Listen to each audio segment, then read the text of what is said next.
এই ভিডিওতে আপনাদের নিয়ে চলেছি রোমাঞ্চকর, আধ্যাত্মিক এবং হৃদয় ছুঁয়ে যাওয়া যাত্রায়। হাওড়া স্টেশন থেকে শুরু করে পাহাড় পেরিয়ে নদী খাল অতিক্রম করে পৌঁছে যাব পবিত্র অমরনাথ গুহায়। এই যাত্রাপথে থাকবে জম্মু থেকে পহেলগাঁও ও শেষনাগের মন কাড়া প্রাকৃতিক দৃশ্য, কঠিন ট্রেকিং, ভান্ডারার অভিজ্ঞতা এবং শেষমেশ বাবা বরফানির দর্শন। এই ভিডিওটি শুধু একটা ট্রাভেল ভিডিও নয়, এটি একজন ভক্তের অন্তরে গভীর থেকে অনুভব করা অমরনাথ যাত্রার পূর্ণ প্রতিচ্ছবি। চলুন শুরু করি এই অসাধারণ সফর। তবে শুরু করার আগে আমি শোভন আপনাদের সকলকে স্বাগতম জানাই ভ্রমণ উইথ শোভন চ্যানেলে। ট্রেন ছেড়ে বেরিয়ে পড়লো, এখন 11:58, মানে টাইমে ছেড়েছে। স্টেশন থেকে এখনো বেরোয়নি, স্টেশন থেকে বেরোচ্ছে। আমরা জম্মু পৌঁছানোর জন্য ট্রেনকে বেছে নিয়েছিলাম, যদিও চাইলে ফ্লাইটের অপশনও ছিল। আমরা হাওড়া থেকে হিমগিরি এক্সপ্রেস ধরেছিলাম, যা প্রায় 34 ঘন্টা সময় নিয়ে জম্মু পৌঁছায়। ওই সামনে রয়েছে জম্মু স্টেশন, আর এই পাশে এয়ারটেল জিও একটা দোকান রয়েছে, যেখান থেকে সিম নিলাম। 350 টাকা নর্মাল রিচার্জ, মানে 1.5 GB পার ডে, আর 4G, মানে যেটা 4G না 5G আনলিমিটেড, ওটা নিচ্ছে 400 টাকা। তো ওটা রিচার্জ করে নিলাম, জানি না আবার কোথায় নেটওয়ার্ক পাবো না পাবো। স্টেশন থেকে বেরিয়ে প্রথম কাজ ছিল একটা সিম কেনা। বাইরে গিয়ে একটা দোকান থেকে জিও সিম কিনে নিই, কারণ আগেই শুনেছিলাম অমরনাথ যাত্রাপথে জিও নেটওয়ার্ক বেশ ভালো। সত্যি বলতে জিও নেটওয়ার্ক বেশ ভালোই কাজ করেছে আমাদের পুরো যাত্রা জুড়ে। এরপর সেখান থেকে লোকাল বাস ধরে পৌঁছে যাই জম্মু বাস স্ট্যান্ড। সেখানে বুক করি আমাদের প্রথম হোটেল। এখান থেকে বেরিয়ে আমরা হোটেল পেয়েছি। হোটেলে একটা রুম দেখাই আপনাদের। ঢুকে এখানে ব্যাগ ট্যাগ রেখে দিয়েছি আমরা আমাদের। হোটেলের নাম হচ্ছে হোটেল বিবেক। এখানে ফোন নাম্বার দেওয়া আছে, দেখতে পাচ্ছেন কি না? হ্যাঁ, এই ফোন নাম্বার। এই রুমটা নিয়েছে 1500 টাকা। এখানে একটা ডবল বেড, আমরা 3 জন আছি। এই বেডটা যথেষ্ট, তবু আমরা যদি চাই তাহলে এক্সট্রা বেড ওরা কিন্তু দিয়ে দেবে। টিভি আছে, এসি আছে এর মধ্যে ইনক্লুড। এখানে একটা কাবার্ড আছে, কাবার্ড আলমারি বা আলমিরা, আপনার ব্যাগপত্র রাখতে পারবেন। ড্রেসিং আয়না, আর এ হচ্ছে বাথরুম কিন্তু নিট অ্যান্ড ক্লিন, বেশ সুন্দর। গুড মর্নিং, আজকে 1 তারিখ। আজ যাত্রার দ্বিতীয় দিন। সকালে একটা অটো রিজার্ভ করে ভগবতীনগর বেস ক্যাম্পে যাই। ভাড়া পড়েছিল মোট 150 টাকা, অর্থাৎ মাথা পিছু 50 টাকা করে। এখানে প্রবেশ করতে হলে অবশ্যই পারমিট দেখাতে হবে। আমরা সেই মতো পারমিট দেখিয়ে লাইনে দাঁড়াই এবং একে একে ব্যাগ ও শরীর তল্লাশি করে ভেতরে প্রবেশ করি। তবে এখানেই শেষ নয়, এইরকম 3 দফায় তল্লাশি পার করি, তবে শেষ পর্যন্ত বেস ক্যাম্পে প্রবেশের অনুমতি মেলে। সামনে পুরো প্রসেস হচ্ছে আইডি কার্ডের জন্য। আমরা লাইন দিয়েছি, আমরা করব। এখনো সব বাকি আছে, কাজ এখন চলছে।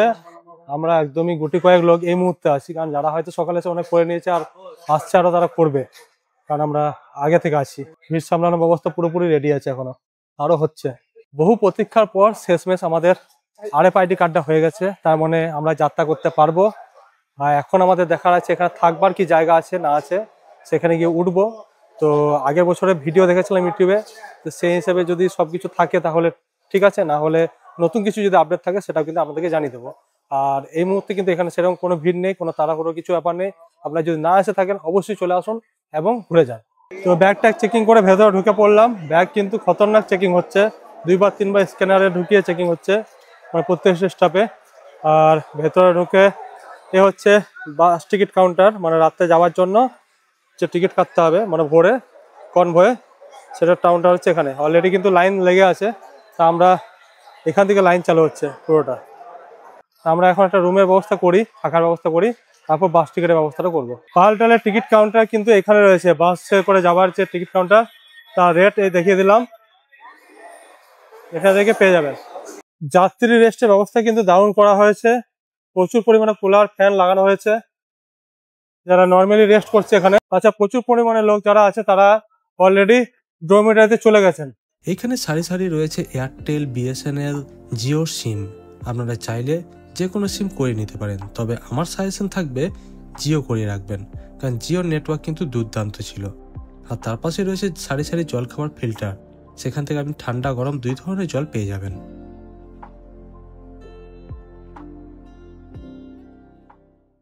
এই যে পেছনে দেখতে পাচ্ছেন, এখান থেকে কিন্তু কালকে আজ মাঝ রাত্রে বলতে পারেন, যা বলবেন, 4টার দিকে কনভয় ছাড়বে। আমরা এদিক দিয়ে যাব। তবে আমাদের একটা ব্যাপার হয়েছে কি, এখন বাজছে 4:40। সে যখন আমি এসেছি তখন হয়তো 11টা সামথিং কিছু বাজে। তখন থেকে লাইন দিয়ে সবে বাসের টিকিট পেয়েছি, তা আবার নর্মাল বাসের টিকিট। যেটা চেয়েছিলাম আমরা, মিডিয়াম যেটা থাকে 500 সামথিং কিছু টাকা, কিন্তু ওটা পেলাম না, কারণ ওরা বহুত ভুলভাল করছে। কপাল খারাপ বলতে হয়। প্রায় 3 ঘন্টা লাইনে দাঁড়িয়ে থাকার পর ঠিক আমার আগের ব্যক্তি শেষ ডরমিটরি টিকিটটি পান, আর আমি ও আমার পেছনের কেউই টিকিট পাইনি। আর অন্যদিকে প্রায় 4 ঘন্টা লাইনে দাঁড়িয়ে বাসের টিকিট সংগ্রহ করি। বাধ্য হয়ে আমরা বাইরে গিয়ে একটি হোমস্টেতে রাত কাটাই। ওখান থেকে বেরিয়ে হোটেল টোটেল কিছু পেলাম না। একটা বাচ্চা ছেলের সাথে দেখা হলো, বেশ ভালো কথা বলে। সে আমাদের সাথে ওখানে দাঁড় করিয়ে ওখানে দাম দর করে একটা পাশের বাড়ির, মানে ও পড়োশি হয় এটা বললো, সেখানে ফোন টোন করে একটা রুম জোগাড় করে দিল। এটা ওদের পার্সোনাল রুম মনে হলো, হোমস্টে হিসাবে ইউজ করছে। এই হচ্ছে রুমের এনভায়রনমেন্ট, এসি দিয়েছে, টিভিও আছে, চালাতে পারলে চালানো যাবে। আর এখানে একজন থাকা যাবে, এখানে 2-3 জন আরামসে থাকা যাবে। একটা আলাদা রকম ব্যাপার আছে এখানে থাকার, মানে অভিজ্ঞতাটা পুরোপুরি আলাদা। কি মনে হয়? ভালোই লাগছে, মানে কি বলবো, অভিজ্ঞতা তো আলাদা বটেই, তার সঙ্গে ছেলেটাকে দেখে আমি ইমপ্রেস হয়ে গেছিলাম। এত সুন্দর কথা। এই ছেলেটা তো ক্লাস 10 এ পড়ে, এরকম বিজনেস মাইন্ড। বিজনেস মাইন্ড এখানকার পাড়ার ছেলেগুলো বিজনেসম্যান বলে, বলে ছোট বিজনেসম্যান। খুব ভালো, মোটামুটি একটা হোমস্টে, ভালো একটা অভিজ্ঞতা। দেখা যাক এরপরে কি হয়। আমরা রাত্রেবেলায় বেরিয়ে যাবো। আমরা আপাতত মানে কি বলবো, গরমে ঘেমে আছি, স্নান করতে যাবো ভাবছি, কিন্তু বাড়ি তো ওখানে টিউশন পড়াচ্ছে সামনে, তো ওখানে আরো রয়েছে, ড্রেস ফ্রেস খুলে তো যাওয়া যায় না পাশে। এবার রাত্রিবেলা হয়তো যাবো স্নান টান করতে, অসুবিধা নেই। এসি চলছে, কিছু পর এমনি শরীরটা ঠান্ডা হয়ে যাবে। তারপর খাওয়া দাওয়ার ব্যাপারটা দেখতে হবে, এখানে হোটেল টোটেল কোথাও আছে তাদের জন্য।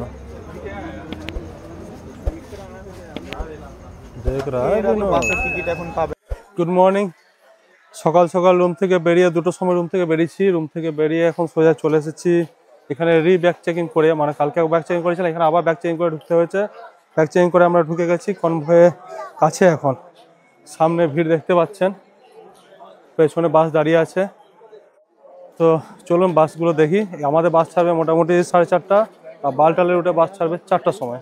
তা আগে যাই, গিয়ে দেখি আপনাদের বাস। বাসগুলো একে একে লাইনে লাগাচ্ছে। এটা আসলো,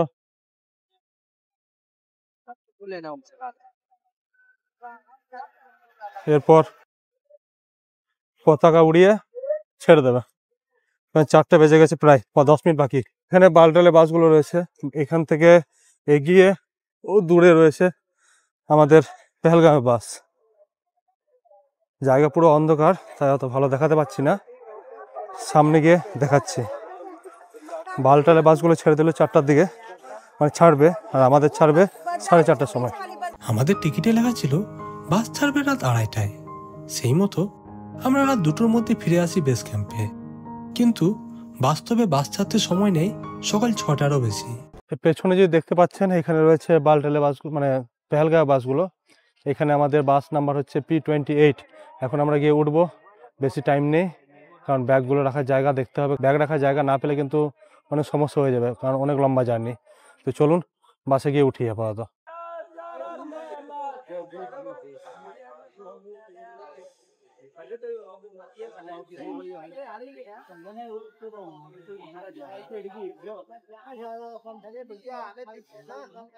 এখন এই মুহূর্তে বাসের উপর উঠে দাঁড়িয়ে আছি।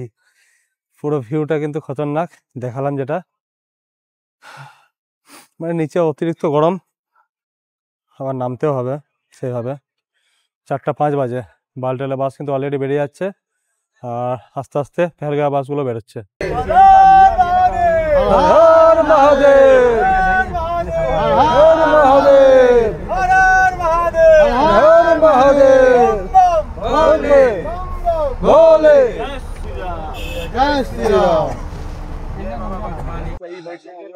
এখন সময় 6:06।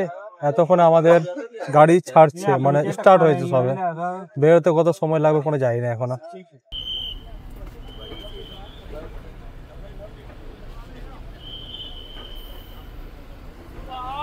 जय भोलेनाथ, जय भोलेनाथ, जय भोलेनाथ, जय भोलेनाथ, जय भोलेनाथ। শিব ও পার্বতীর প্রেম এবং তাদের অলৌকিক কাহিনী আমাদের ভারতীয় সংস্কৃতির অন্যতম পবিত্র আধ্যাত্মিক উপাখ্যান। এই যাত্রায় আমি সেই কিংবদন্তির পথেই চলেছি, যেখানে প্রতিটি ধাপ এক একটি পুরা কাহিনীর স্মৃতি নিয়ে চলে। প্রাচীন বিশ্বাস অনুযায়ী একদিন দেবী পার্বতী ভগবান শিবকে জিজ্ঞেস করেন, আপনি এই মুন্ডমালাটি কেন পড়েছেন?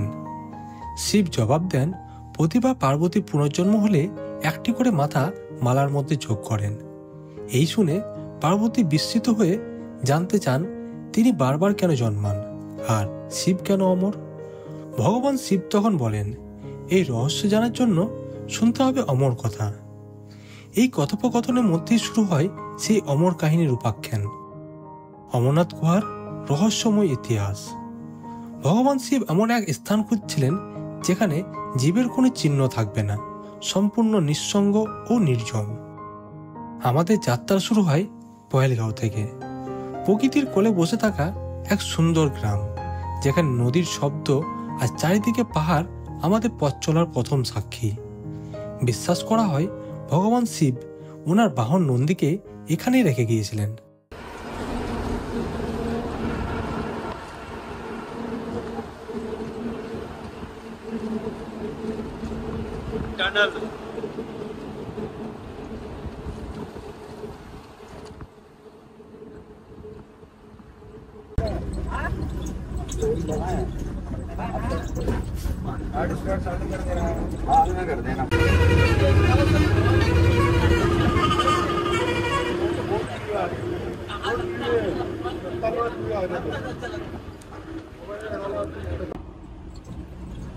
क्या कारीगरी है, एकदम कारीगरी है।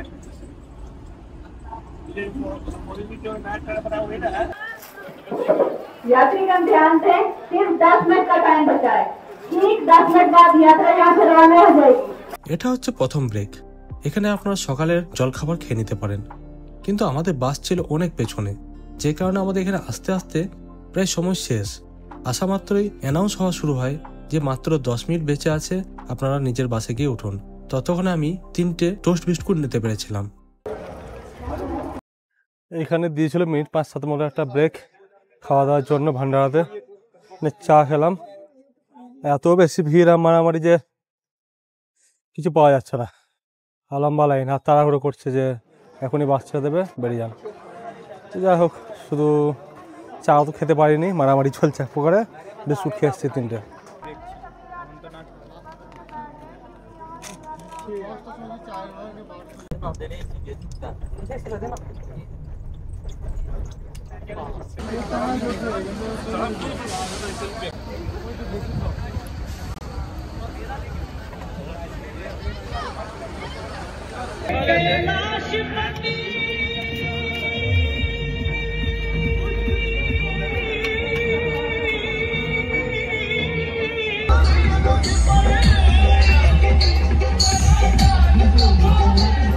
এখানে খাবার খেলাম, খাবারে কিন্তু দারুণ টেস্ট, মজা চলে আসলো, একদম মহান শান্তি।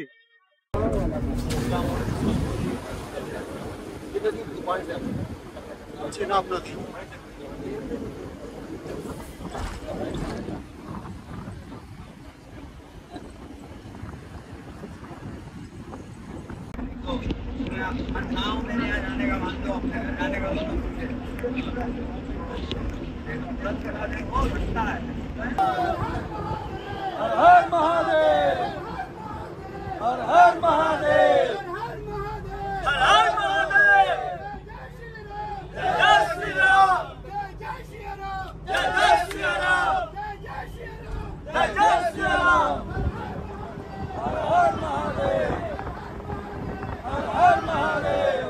এরপর আমরা পৌঁছাই চন্দনওয়ারি। এখানে শিব তার জটায় বাঁধা চাঁদ খুলে রেখে গিয়েছেন, আর এই জায়গা থেকেই আমাদের শুরু হয় মূল ট্রেক। প্রকৃতির বুকে বিশ্বাসের পথ ধরে হাঁটার এক অনন্য যাত্রা।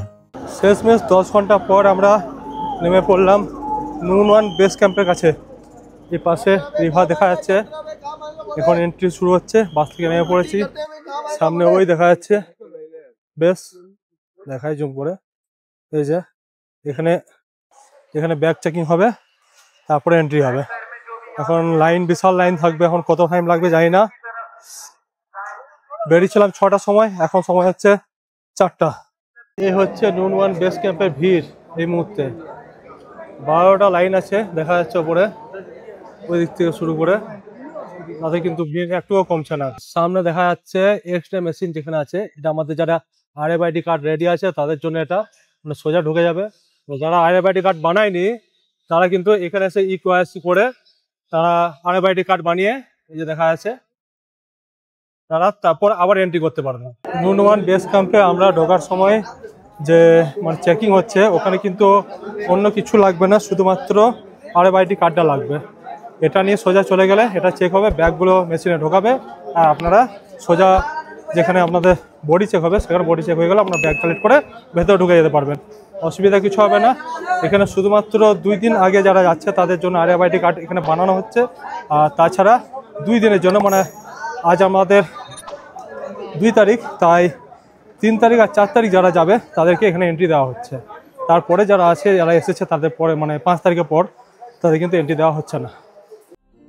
সামনে মাত্র 200 মিটার দূরেই টেন্টগুলো রয়েছে।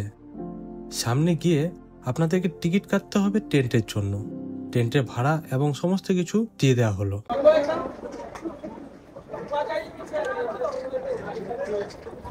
আমরা নুন ওয়ান বেস ক্যাম্পে এদিক দিয়ে ঢুকলাম। এদিক দিয়ে ঢুকে এই যে দেখতে পাচ্ছেন এইখানে টিকিট কাটাকাটি হচ্ছে, মানে টেন্টের, আর টেন্টের হচ্ছে রেট। এখানে ঘোড়া, পিঠু, পালকি ও টেন্টের সমস্ত রকম রেট লিস্ট দেওয়া আছে। চাইলে আপনারা ভিডিওটি পজ করে স্ক্রিনশট নিয়ে রাখতে পারেন।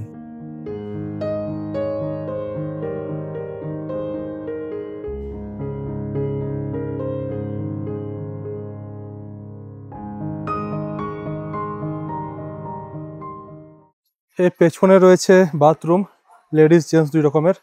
বাথরুম কিন্তু অতটা পরিষ্কার নেই, কিন্তু কিছু কিছু পার্মানেন্ট বাথরুম রয়েছে, সেগুলো কিন্তু পরিষ্কার রয়েছে। আর এদিকে রান্না, আর এই সাইডে ভান্ডারা। এদিকে ভান্ডারা চা ইচ্ছা খেতে পারেন, যেগুলো অ্যাভেলেবেল আছে, সব শুদ্ধ নিরামিষ। আমরা সবে ফ্রেশ ট্রেশ হলাম। রুমের কাটিয়েছিলাম 500 টাকার টেন্ট, কিন্তু সেটা পেলাম না, মানে বেড যেটা, সেটা আবার চেঞ্জ করিয়ে আমরা 370 টাকার নিচে যেটা ফ্লোরে শুতে হবে সেটা নিয়ে আর্মি ক্যাম্পে গিয়ে আমরা মানে পেয়েছি। এখন ওখানে গিয়ে আমরা ড্রেস ট্রেস একটু চেঞ্জ, হয়তো চেঞ্জ করলে করবো, তারপর খাওয়া দাওয়া করবো, তারপর দেখা যাবে কি হয় না হয়। এই যে দেখছেন টেন্টগুলো, এগুলোর মধ্যে আমাদের একটা টেন্ট নিয়েছি। টেন্ট হচ্ছে এরকম দেখতে, মানে ওই সাইডে যে টেন্টগুলো আছে ওই টেন্টগুলোর থেকে কিন্তু এই টেন্টটা অনেক বড়, কারণ এটা হচ্ছে আর্মি টেন্ট। এই টেন্টে জায়গাটা দেখুন, হিউজ জায়গা। আমরা থাকছি 4 জন, আর তার সাথে যে টেন্ট বানিয়েছে বা যাদের টেন্ট তারা 2 জন এখানে থাকবো, বললে এটা ফুল বলে দিতে, পুরো জায়গাতে আমরা থাকতে পারবো। তো এরকম এত গদি, বিছানা সব কিছু রেডি। চার্জিং পয়েন্ট ওখানে রয়েছে, দেখিয়ে দিচ্ছি। ওই হলো চার্জিং পয়েন্ট, এটা লাইট, এই একটা সুইচ। কিন্তু দাঁড়া যাই বল। আমি একটা কথা বলি, যারা এখনো পর্যন্ত ভাবছো যে অমরনাথে এসে আমি খুবই কমফোর্টেবল মানে দিন কাটাবো, তারা ভুল ভাবছো। এখানে এসে অনেক কিছুই কম্প্রোমাইজ করতে হবে। তুমি যেভাবে অন্যান্য ভিডিও দেখে এখানে এসে ভাববে যে এখানে আমি গিয়ে এই পেয়ে যাবো, ওই পেয়ে যাবো, সেগুলো কিন্তু একবারেই না। একটু ঘোরাঘুরি করতে হবে, একটু মেনেও নিতে হবে যে তুমি যেটা ভেবে এসছো সেটাই পাবো, বা যেটা তুমি দেখে এসছো সেটাই নেবো। এরকম করলে কিন্তু হ্যারেস হবে। তার থেকে ভালো সামনে এবং তাড়াতাড়ি যেটা পেয়ে যাবে ওটাই নিয়ে নেবে। আর তাছাড়া ব্যবস্থা মোটামুটি সব ঠিকই আছে, টুকটাক এসব প্রবলেম তো হয়েই থাকে। আর তাছাড়া ব্যবস্থা ভালো। এটা আর্মিদের পার্সোনাল আরও কিছু আছে ওই দিক দিয়ে, যেগুলো ফুল হয়ে গেছে, ওগুলো আমরা একটু ঘোরাঘুরি করার জন্য পাইনি। প্রথম দিকে ওগুলো সব ভর্তি হয়ে গেছিলো, তো তারপর আমরা একজনের সঙ্গে কথা বললাম, ওরা এখানে আর্মিদের এটা বটে, এখানে আমাদেরকে পাঠালো। এখন মোটামুটি ব্যবস্থা ঠিক আছে। আমরা অনেক বড় জায়গা, 4 জন আছি, আর এই টেন্টটা যে দেখাশোনা করছে তারা দুজন আছে, তারা বললো যে এটা ফুল হয়ে গেছে বলে দিতে। তো এই হচ্ছে ব্যবস্থা। একটু কমফর্ট জোন থেকে বেরিয়ে এসে অমরনাথ আসতে হবে, এটুকু কিন্তু আমার বলা। জয় বলে কি জয় ভোলানাথ।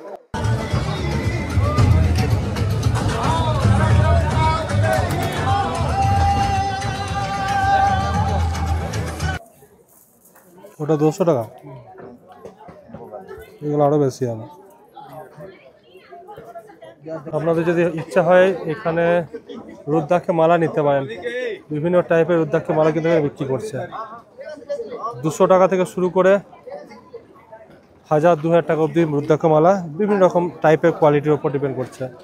পাশে রয়েছে এরকম পঞ্চুর দোকান, কোনো বিভিন্ন রকম কাপড় জামা যেগুলো দরকার, ব্যাগ, এই পঞ্চুগুলো দিচ্ছে 130 টাকায়, ব্যাগগুলো 200, 250, 300 মধ্যে দিচ্ছে। এই জুতোগুলো, ওই জুতোগুলো যেগুলো রয়েছে দেখতে পাচ্ছেন, বুট শু, এগুলো দিচ্ছে 300 টাকা করে। আবার নিতে পারেন যদি না নিয়ে থাকেন। সিমও বিক্রি করছে, আপনারা যদি না নিয়ে থাকেন তো সিমও পেয়ে যাবেন। দেখুন প্রচুর দোকান আছে কিন্তু এরকম জিনিসপত্র বিক্রি করছে, জ্যাকেট, সোয়েটার, যা দরকার সমস্ত যাবতীয় জিনিস কিন্তু পেয়ে যাবেন। এই শাড়ি দিয়ে দিয়ে প্রচুর দোকান আছে, যতদূর নজর যাচ্ছে এখন অতদূর অবধি দোকান আছে।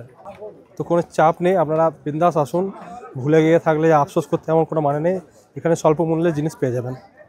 এই চত্বরে কিন্তু প্রচুর পরিমাণে বাথরুম আছে, মানে বাথরুমের অভাব নেই। সমস্ত রকমভাবে কাঁচা পাকা টেম্পোরারি বানানো বাথরুম, বায়ো টয়লেট, সমস্ত কিছু আছে। আপনারা একটা বাথরুম থাকতে অন্য বাথরুমে ছুটতে হবে, কারণ হচ্ছে বাথরুম লোকেশন ব্রড আছে, পেছন দিকে আছে, মানে বাথরুমগুলো আছে কিন্তু টেন্টের পেছন দিকে।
খাওয়া দাওয়া করে টেন্টে আসলাম। এত বড় টেন্ট দেখতে পাচ্ছেন, আছি মাত্র 4 জন। কিন্তু একটা দুঃখের বিষয়, এই যে বেডশিট চাদর মানে যেগুলো ঢাকা নেওয়ার জন্য দিয়েছে এগুলো পুরো ধুলোতে ভর্তি। তো সেই কারণে রুমাল বাঁধলাম, রুমাল বেঁধে ঘুমাবো। কারণ পা দিলে ধুলো, হাত দিলে ধুলো, মানে কি বলবো, কিছু বলার নেই। এখন শুভরাত্রি, দেখা হবে কাল সকালে। এখন বাজে ভোর 5টা। Good morning. আমাদের বেরোতে দেরি হয়েছে, মোটামুটি 3টে থেকে বেরোতে উঠেছিলাম, কিন্তু কিছু প্রবলেমের জন্য দেরি হয়ে গেল। এখন আমরা গাড়ি ধরার জন্য বাইরে এসেছি। অনেক লোক বেরিয়ে অলরেডি চলে গেছে, কিছু তবুও লোক আছে। তো এখানে গাড়ি স্ট্যান্ডগুলো দেখতে পাচ্ছেন, প্রচুর গাড়ি কিন্তু এখনও দাঁড়িয়ে আছে। এখন গাড়িতে যাই, রেট জিজ্ঞেস করি, তারপর জানাচ্ছি।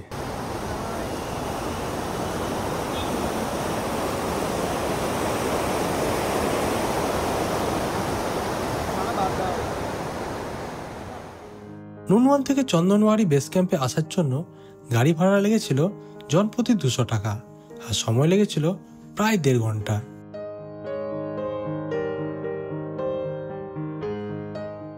নুনওয়ান বেস ক্যাম্প থেকে আমরা গাড়িতে উঠলাম। গাড়ি থেকে প্রচুর টাইম লাগলো, কারণ জ্যাম ছিল রোড। এখন বাজে 6:30। সামনে দেখতে পাচ্ছি চন্দনওয়ারি বেস ক্যাম্প, এখান দিয়ে আমরা এন্ট্রি করবো, ভেতরে গিয়ে আবার ব্যাগ চেকিং হবে যেমন কালকে হচ্ছিল, সমস্ত কিছু দেখবে, তারপর ভেতরে এন্ট্রি, তারপর থেকে যাত্রা চালু। অলরেডি যাত্রা চালু হয়ে গেছে 6টা থেকে।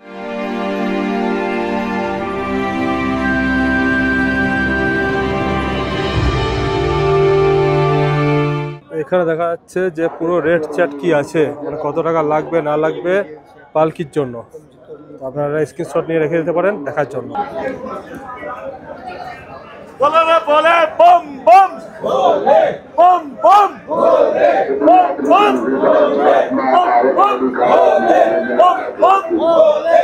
এখান থেকে চেকিং করে ভেতরে ঢুকলাম। এখন এরকম ভিড় কিছুটা দেখতে পাচ্ছেন। এ হচ্ছে লাঙ্গাড়া, এদিকে ঢুকবো আমরা খাবার খাওয়ার জন্য। ঠিক প্রথমে ডান দিকে যে একটা লাঙ্গাড়া ছিল ওখানে আমরা খেতে ঢুকলাম। এরকম খাবার দিচ্ছে, প্রত্যেকটা টেস্ট কিন্তু সুস্বাদু। আসলেই খাবার শেষ, মানে এত বেশি ভিড় আছে। খাবারের টেস্ট দাও।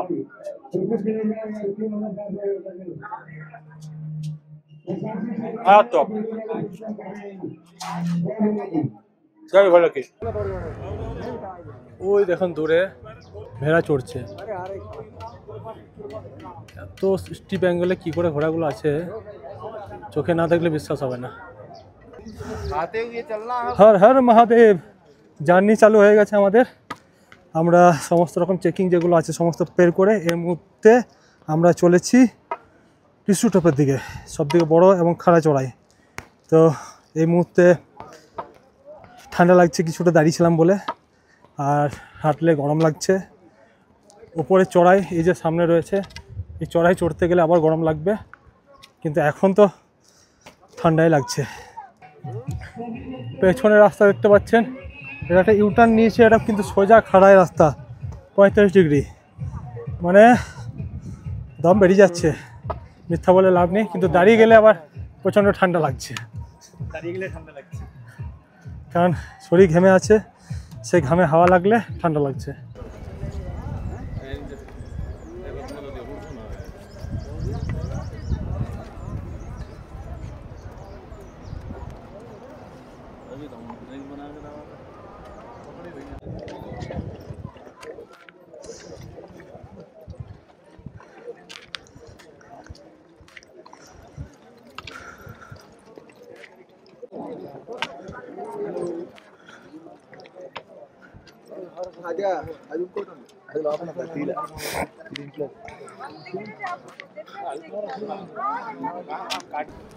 ওই যে দূর থেকে দেখছেন, কতটা দূর দেখা যাচ্ছে জানি না, সেখান থেকে আসছি। সামনে দেখছেন এই পুরো খাড়া চড়াইটা কিন্তু উঠতে হবে। এক্সারসাইজ করা থাকলে কিন্তু এতটা অসুবিধা হবে না। ওই সামনে দেখছেন রাস্তাটা জিগজ্যাগ করে রয়েছে, এখন ঘোড়া যাচ্ছে রাস্তা দিয়ে, মানে এটা এখন ঘোড়ার রাস্তা। আগে কিন্তু ওটাই ওল্ড রাস্তা ছিল চড়ার। এই সামনে হচ্ছে আর 1 কিলোমিটার পিছুটা। ওই যে দূরে দেখা যায়, ওই যে দূরে দেখা যাচ্ছে ওটা হচ্ছে পিছুটা। এই যে দেখছেন এখান থেকে একদম ন্যাচারাল জল আসছে ঝর্ণার, এই জল এরা ভরে দিচ্ছে। আমাদের এই জল নিলাম, খাবো। জল খেয়ে দেখি।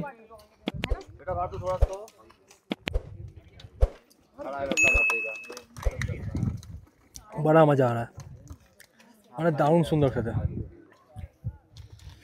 তো দেখতে পাচ্ছেন এই দিক দিয়ে ঘোড়া আসছে রাস্তা, এই রাস্তাটা জিগজ্যাগ যে রাস্তাটা দেখালাম, এই রাস্তা দিয়ে ঘোড়া এসে এই রাস্তা দিয়ে সোজা আমাদের ঘোড়ার সাথে যেতে হবে। ওই সামনে দেখতে পাচ্ছেন কিনা জানি না, ওখানে আছে পিসু টপ। পেছনে দেখতে পাচ্ছেন পিসু টপ। পৌঁছে গেলাম শেষমেশ। আমি ভাবছিলাম পিসু টপটা অত হাইট হবে না, এখানে এসে জানলাম 11,000 ফুট। বুঝতে পারলাম না 11,000 ফুট উঠে গেল। তাই ভাবি কেন মাঝে মাঝে 1-2 জায়গাতে অক্সিজেন সিলিন্ডার জন্য রয়েছে, মানে যারা আসছে। এত মানে গরম লাগছিল যখন হাঁটছিলাম, এখন হাওয়াটা পেয়ে মন শান্তি হয়ে গেল। এখন রয়েছে কোথায় কত हाइट देखिए सबसे हाइट है एमजी टॉप 14,800 सबसे ऊपर सवार पर अच्छे एमजी टॉप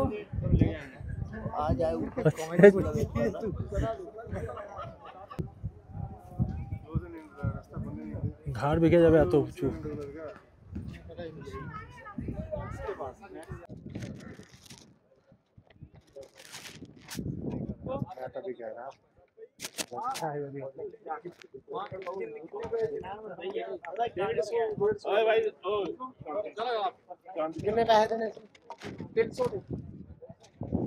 এখন অব্দি কোনো পিচ্ছু সারা নিতে হয়নি পিঠের ব্যাগটাকে, কারণ লাগেজটা ঠিকঠাকভাবে আপাতত ম্যানেজ করতে পেরেছি মনে হচ্ছে, যেটা ভেবেছিলাম। 6 কেজি মতো রেখেছিলাম, তার মধ্যে অনেক কিছু ছিল যেগুলো আস্তে আস্তে কমছে। জামা কাপড় এখনো তো বের করিনি, মোটা জামা কাপড়, ওগুলো বের করলে আরো কিছুটা কমবে।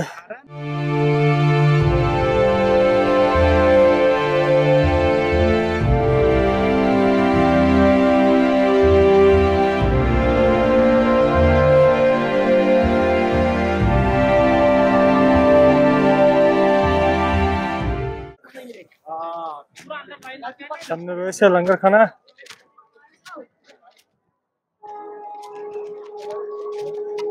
এখানে কিছুক্ষণ রেস্ট নেবো ভাবছি, তারপর এগিয়ে যাবো।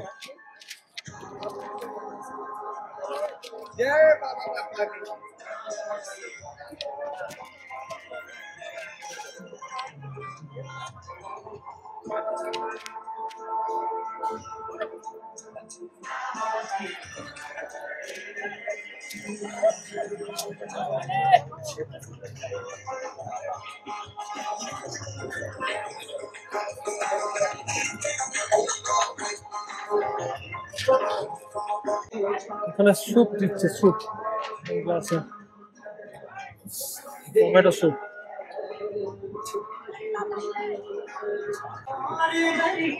স্যুপটা নিলাম, ওখানে এভাবে পাপড়ের মতো কি ফেলে দিল বুঝতে পারলাম না। ভালো হয়েছে টমেটো স্যুপ।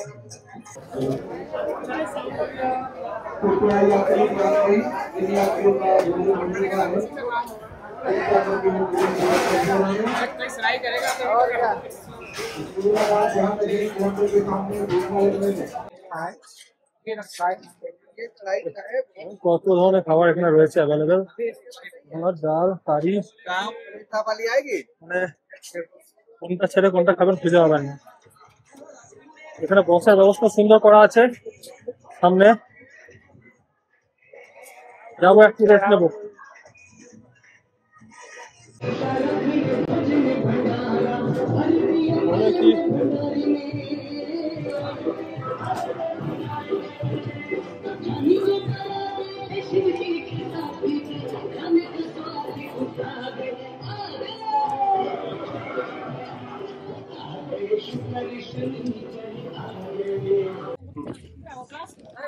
আমরা চলে এসেছি, জায়গাটার নাম কি জানো ভুলে গেলাম।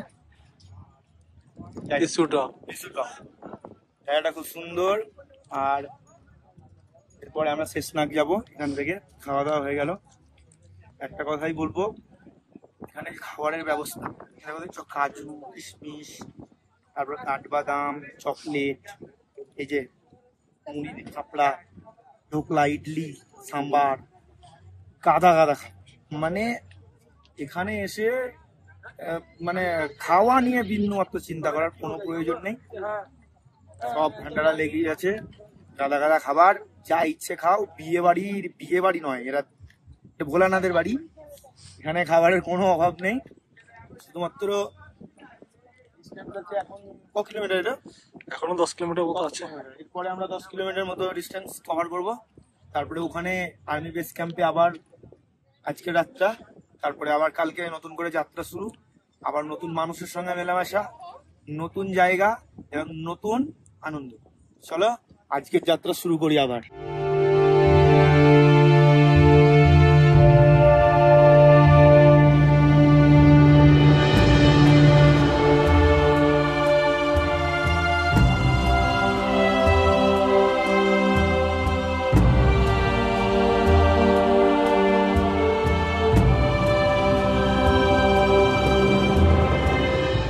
এই পুরো রাস্তা ধুলো ভর্তি, ওয়েদার সুপার ক্লিন, আর সাথে ঘোড়া চলছে যে কারণে ধুলো ধুলো হয়ে যাচ্ছে, মানে নিঃশ্বাস নিতে প্রবলেম হবে ধুলোর জন্য, এত বেশি ধুলো। মাস্ক যদি না থাকে অসুবিধা হয়ে যাবে। তো জাজিবা যেখানে আমরা খাবো গিয়েছি, এই যে দেখতে পাচ্ছেন 8 কিলোমিটার, শেষ নয় যেখানে আমরা স্টে করবো সেটা 7 কিলোমিটার।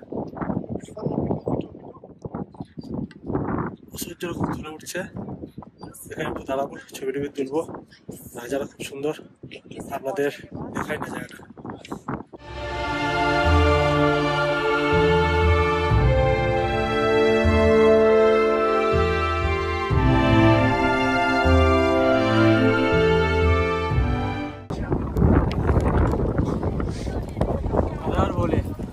বলে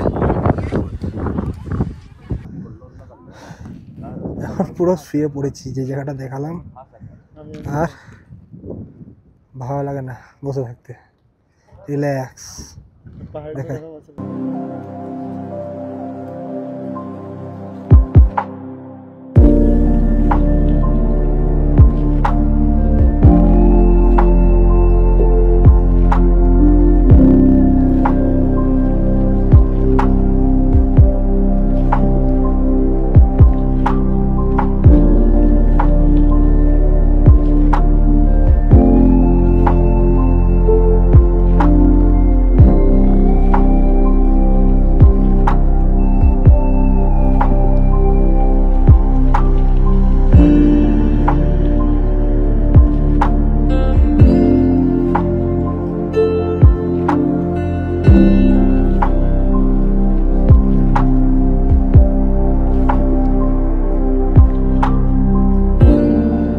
রাস্তা ওদিকে দেখতে পাচ্ছেন, এটা হেঁটে এসে পেছনে রয়েছে আমাদের তেলেঙ্গানা।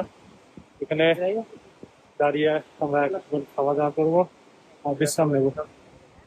এগুলো তো ভর্তি হয়ে যাচ্ছে, দেখি ঘোড়া চলছে প্লাস মানুষও চলছে সে রাস্তা দিয়ে, সে ভর্তি হয়ে যাচ্ছে।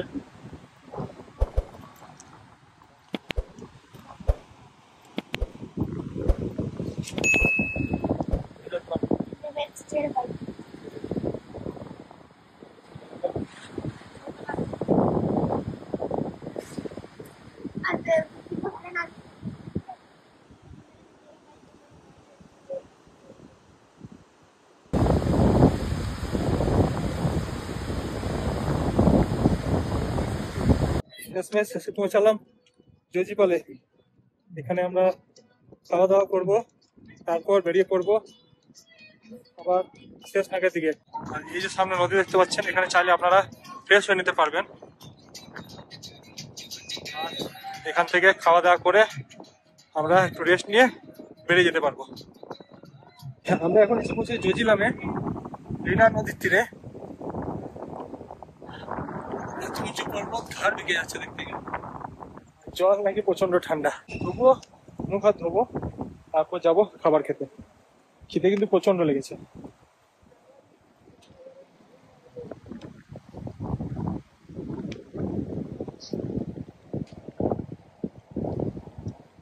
আসার দারুণ একটা আনন্দ হচ্ছে, অভিজ্ঞতা তো বলার বাইরে, যাই করছি সেটাই অভিজ্ঞতা। অসাধারণ একটা জায়গা, রাস্তা অবশ্যই দেখে চলতে হবে, কারণ এই যে এরকম নদী পাথর বড় ছোট মিলিয়ে আছে, পা বসকে যাওয়ার সম্ভাবনা অনেক বেশি, তাই জুতো ভালো হওয়া দরকার। দেখি এখানে ব্যাগপত্র রেখে একটু ফ্রেশ হয়ে নি। ফ্রেশ বলতে জলে হাত পা দেবো, আর কিছু না। চলে আসবে, সরে যা। आ जाओ दिल में सोरे रात में मटकी हंसते बोले।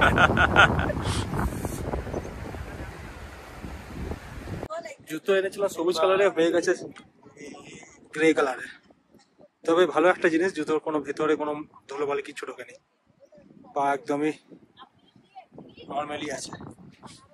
যাই, জলে গিয়ে খানিক পা ভেজাবো, আর পারলে স্নান করবো। যা জলে হাত দিয়ে স্নান করছে না, আমি তো স্নান করবো।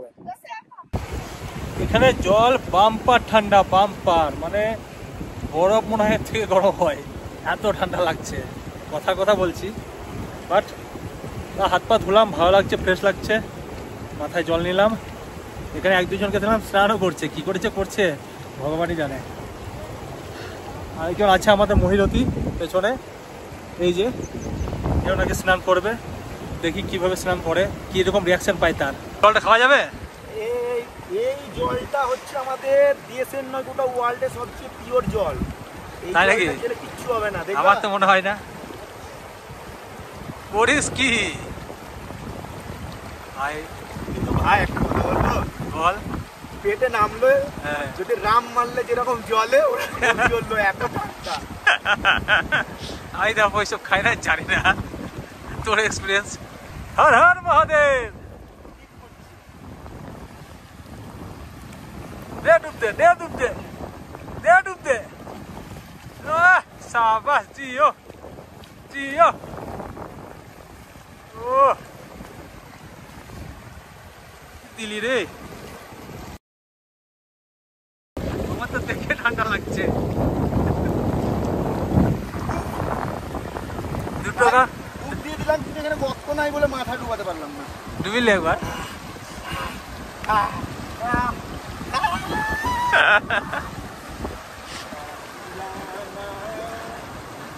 আমার বডিতে কিন্তু কারেন্ট পড়ছে। কারেন্ট গরম ওয়েদার ছিল তো, যেই লাগলো না মানে উপরকার বডির যে চামড়া মনে হচ্ছে অবশ হয়ে গেছে। তাহলে আরেকবার ডুব দিতে এই খুশিতে। লেগে যায়, লাগলে লাগবে, শুয়ে দে পুরোটা।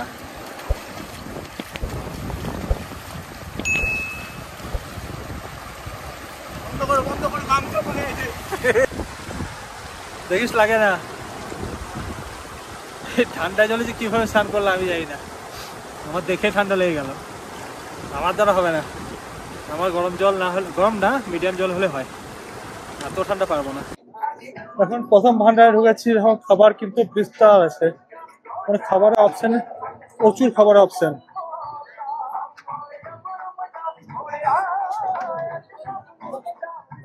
এখন লাইন দিয়ে দেখে তো প্রচুর আছে। এখন আমরা একটা একটা করে এগিয়ে যাচ্ছি, খাইনি এখনো কিন্তু কিছু, সামনে গিয়ে খাবো।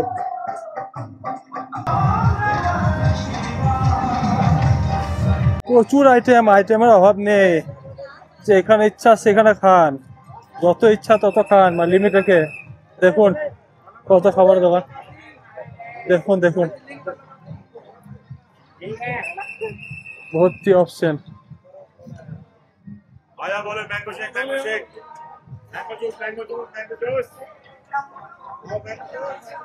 দেখি কোনটায় খাবো এখন, পেছনে কিন্তু আরো অপশন আছে। ম্যাঙ্গো লস্যি নিলাম এখান থেকে, পেছন থেকে।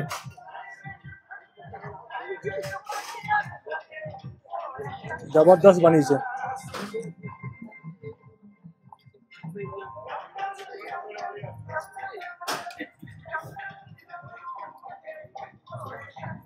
চলো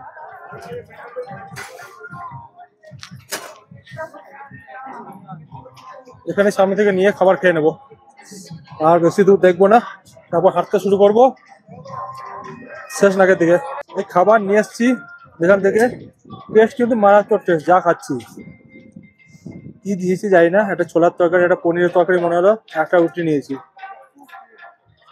একদম অল্প করে খেতে হবে, এরকম অল্প ভাত, একটা রুটি, তরকারি, তাহলে ঠিক আছে। বারবার খাবেন, কম করে খাবেন, নাহলে পেটে অসুবিধা হয়ে যেতে পারে। খেয়ে নিয়ে পারবো। সবাই জজিবাল থেকে বেরোলাম, সময় এখন 4:45, 5 কিলোমিটার বাকি শেষ নাগের জন্য। দেখা যাক কত তাড়াতাড়ি পৌঁছাতে পারি বা কতটা সময় লাগে। সামনের রাস্তা কিছুটা এরকম পুরো ধুলোতে ভর্তি, সেই কারণে এখন রুমাল বেঁধে নিলাম।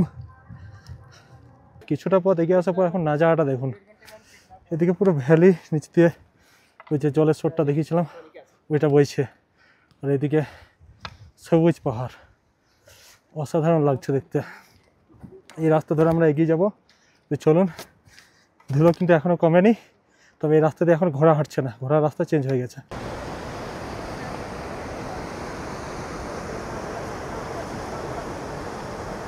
এই যে নামলাম, এবার সামনে চড়া, এটা দেখুন যা তা চড়া আছে, তাছাড়াও নাজারা, এদিকে জল অঝরে বইছে, মানে কি শব্দ।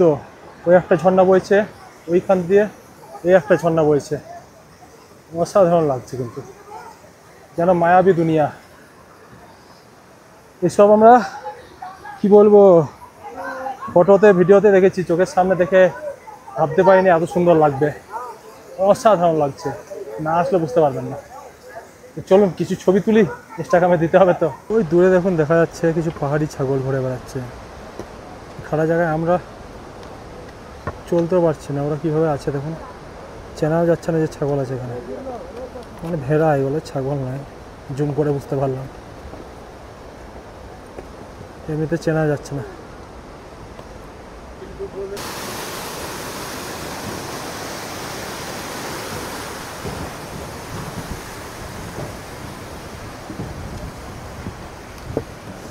ভিউ দেখলে মন ভরে যাবে, আর কিছু হোক না হোক, যেমন কষ্ট তেমন কিন্তু ভিউ সৌন্দর্যতা,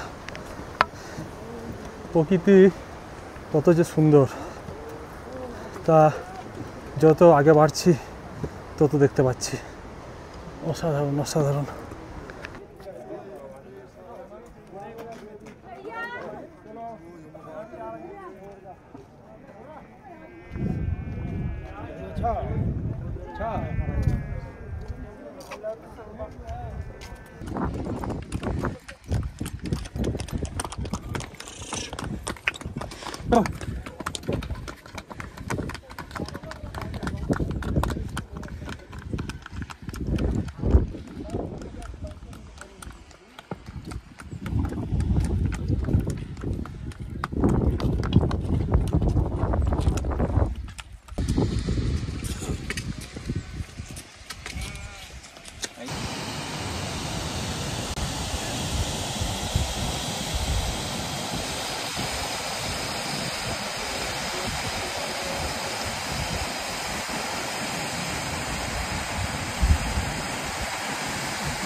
বহু কষ্ট করে শেষমেশ এসে পৌঁছালাম শেষনাগে।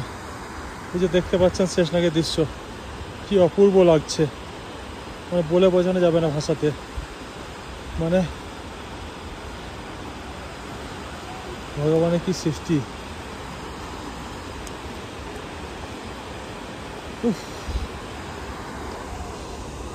প্রায় সন্ধে হতে চললো, আমাদের ওখানকার হিসাবে হয়তো সন্ধে হয়ে গেছে। দেখুন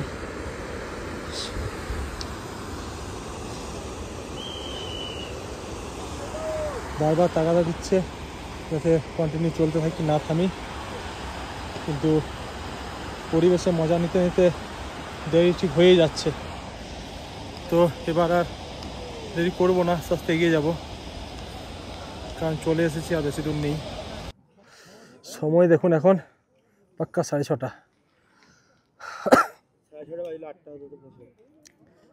8টায় পৌঁছে যাবো, ঠিক আছে, ওই বেস ক্যাম্প, আমরা নাকি 8টায় পৌঁছে যাবো। আর এ হচ্ছে সে বিখ্যাত, 8টায় পৌঁছে যাবো আরামসে। অত দূর কি 2 ঘন্টার মধ্যে পৌঁছানো যায় না? 1.5 ঘন্টা আরামসে পৌঁছে যাবো। এতটা এইখান দিয়ে এতটা আর কি করছি এমন কিছু নয়, শেষনাগ পৌঁছে গেছি। সামনে শেষনাগের লেক আপনাদের দেখালাম, জল ওই দিক দিয়ে বেরোচ্ছে সেটা আপনাদের দেখালাম। মানুষ এখনও এগিয়ে যাচ্ছে, পেছনে প্রচুর মানুষ এখনও পড়ে আছে। সন্ধে আমাদের ওখানে এখন হয়ে যায়, কলকাতা বা ওয়েস্ট বেঙ্গলে বলতে পারেন, কিন্তু এখানে এখনও সূর্যের দেখা পাওয়া যাচ্ছে। ওই দেখুন সূর্যের আলো পড়ছে এই জায়গাটায়। মনে হচ্ছে না এখানে 6:30 বাজছে, এখানে 8টার দিকে সন্ধে হয়। একটু বসলাম, ছবি টবি তুলবো, আবার এগিয়ে যাবো ওইদিকে। ওখানে গিয়ে আজকের মতো এখানে বিশ্রাম নেব। ঠান্ডা কিন্তু মারাত্মক পড়েছে, মানে প্রচণ্ড কনকনে হাওয়া দিচ্ছে, কিছু পরে নেই, হাফাতে জামা পরে আছি, গেঞ্জি পরে, যেহেতু হাঁটছি গরম লাগছে। ওখানে গিয়ে সোয়েটার পরতে হবে, আর সোয়েটার পরেই ঘুমাতে হবে। আচ্ছা, কিচ্ছু করার নেই। আর কালকে যেমন শুয়েছিলাম টেন্টে, ওই যে ধুলোতে ভর্তি, তাহলে মুশকিল আছে। আবার আগের দিন নাকে রুমাল বেঁধে ঘুমিয়েছিলাম, সকালবেলা রুমাল খুলে গেছে। আজকে ভাবছি নাকে গামছা বেঁধে ঘুমাতে হবে, মানে পুরো মুখে না খুলে। নাজারে কিন্তু অসাধারণ লাগছে। চন্দনওয়াড়ি থেকে রওনা দিয়ে আমরা পৌঁছাই শেষনাগ।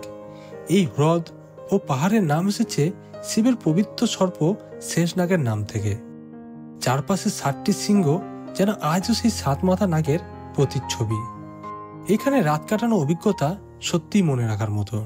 ঠান্ডা হাওয়া, সামনের পাহাড়ে বরফ আর আকাশ ভরা তারা।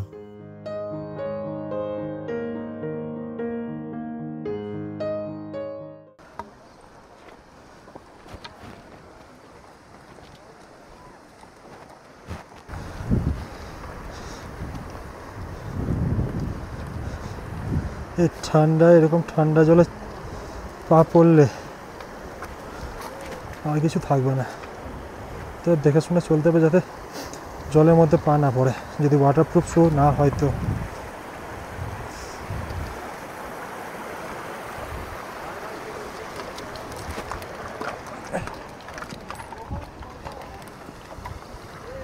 হাঁটতে হাঁটতে প্রায় পৌঁছেই গেছি। 7টা 15 বাজে এখন আলো আছে আকাশে, এখন আলো আছে। ওই যে চড়াই পেরোলেই নাকি ক্যাম্প আছে, তো এগিয়ে যাই।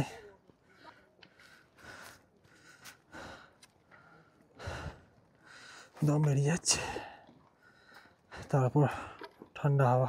শেষমেশ শেষনাগ পৌঁছে গেলাম। শেষনাগে চেকিং হলো, আবার মেনলি বডি চেকিং হয়েছে, ব্যাগ চেকিং হয়েছে, আর RFID কার্ড চেকিং হয়েছে, তারপর এন্ট্রি হয়েছে। এখন এই সামনে টেন্ট আছে, টেন্ট বুক করব। ওখানে আছে লঙ্গরখানা, ওখানে খাবো। পেছনে লঙ্গরখানা ছিল, বাট ওখানে খাবো না। আগে ব্যাগ ট্যাগ রাখবো, একটা রুম দেখবো, মানে টেন্ট দেখবো। কারণ পাগুলো আর চলছে না, মনে হচ্ছে যেন শেষ, খতম। আপাতত যাই, একটা ট্রেন দেখি। এই দিক দিয়েও ট্রেন রয়েছে সামনে দিয়ে যেতে যেতে, আর এদিকেও প্রচুর ট্রেন আছে। আমাদের মনে হয় এদিকে ট্রেন নিতে হবে, এই সাইডে। ওইদিকে লঙ্গরখানা রয়েছে দেখতে পাচ্ছি, আর ও রাস্তা দিয়ে যেতে হবে, দেখায় এখান দিয়ে। মানে এখনও অনেকটাই রাস্তা। যাই তাহলে আস্তে আস্তে। রাস্তা দেখুন, রাস্তা শেষই হয় না। এইদিকে নিচে নেমে এভাবে এদিকে যাওয়া যেতে পারে, আবার ওইদিকে যাওয়া যেতে পারে। মানে দুটো ট্রেন দেখে খুশি হয়ে গেছিলাম, সে খুশিটা টিকলো না, এমন রাস্তা দেখছি। এভাবে গিয়ে ওই নিচ দিয়ে যেতে হবে। চলুন এগিয়ে যাই।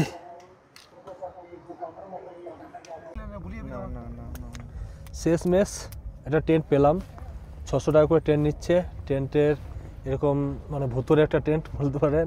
লাইট যাচ্ছে, বন্ধ হচ্ছে। আর এইখানে আমরা 4 জনই আছি, আর কেউ থাকছে না। এটা 10 জনের টেন্ট। আমরা কিছু টাকা এক্সট্রা দিচ্ছি, কিছু টাকা এক্সট্রা দিচ্ছি, যার ফলে আমরা পুরো টেন্টটা পেয়ে যাচ্ছি। ওইদিকে গদি রাখা আছে। আমরা আর কিন্তু কি বলবো, পারছি না। এবার এখানেই শুয়ে পড়বো। সামনে লঙ্গরখানা আছে, খেতে যাবো কি যাবো না জানি না। বাথরুমও সামনে আছে। তো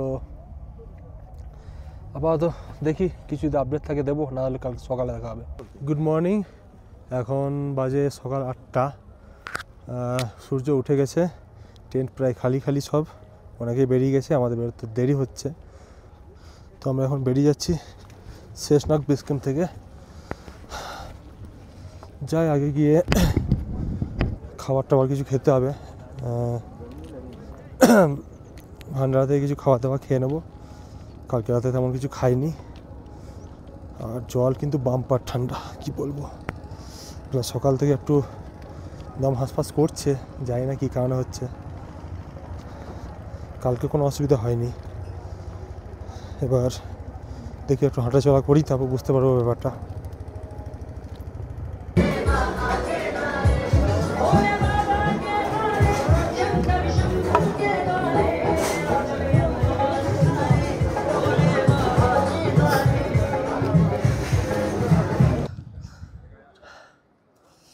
কথা বেরোচ্ছে না, এত বেশি দম হাঁসফাঁস করছে জায়গাটায়।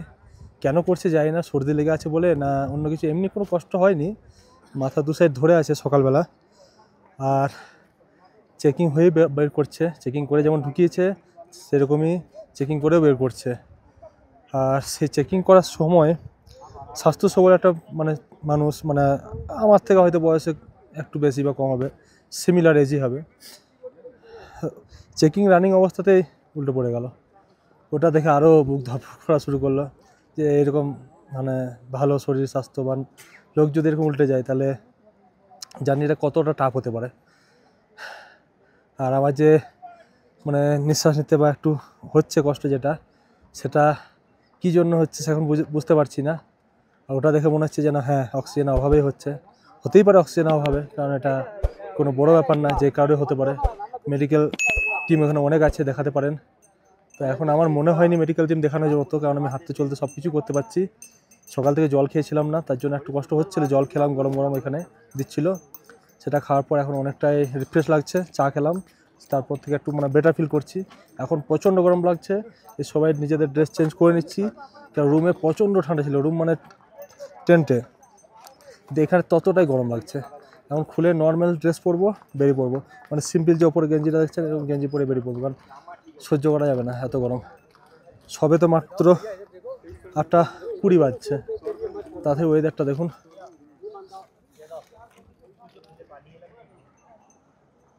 আর হ্যাঁ, এখানে অক্সিজেন সিলিন্ডার 600 টাকায় দিচ্ছে, যে ছোটো ক্যানগুলো হয়। ভেবেছিলাম নিয়ে নেব, তারপরে আমাদের সাথে বললো যে যে জায়গাতে প্রবলেম থাকবে সেই জায়গাগুলোতে অবশ্যই হেলথ সেন্টার বা অক্সিজেনের মানে দেওয়ার ব্যবস্থা থাকবে।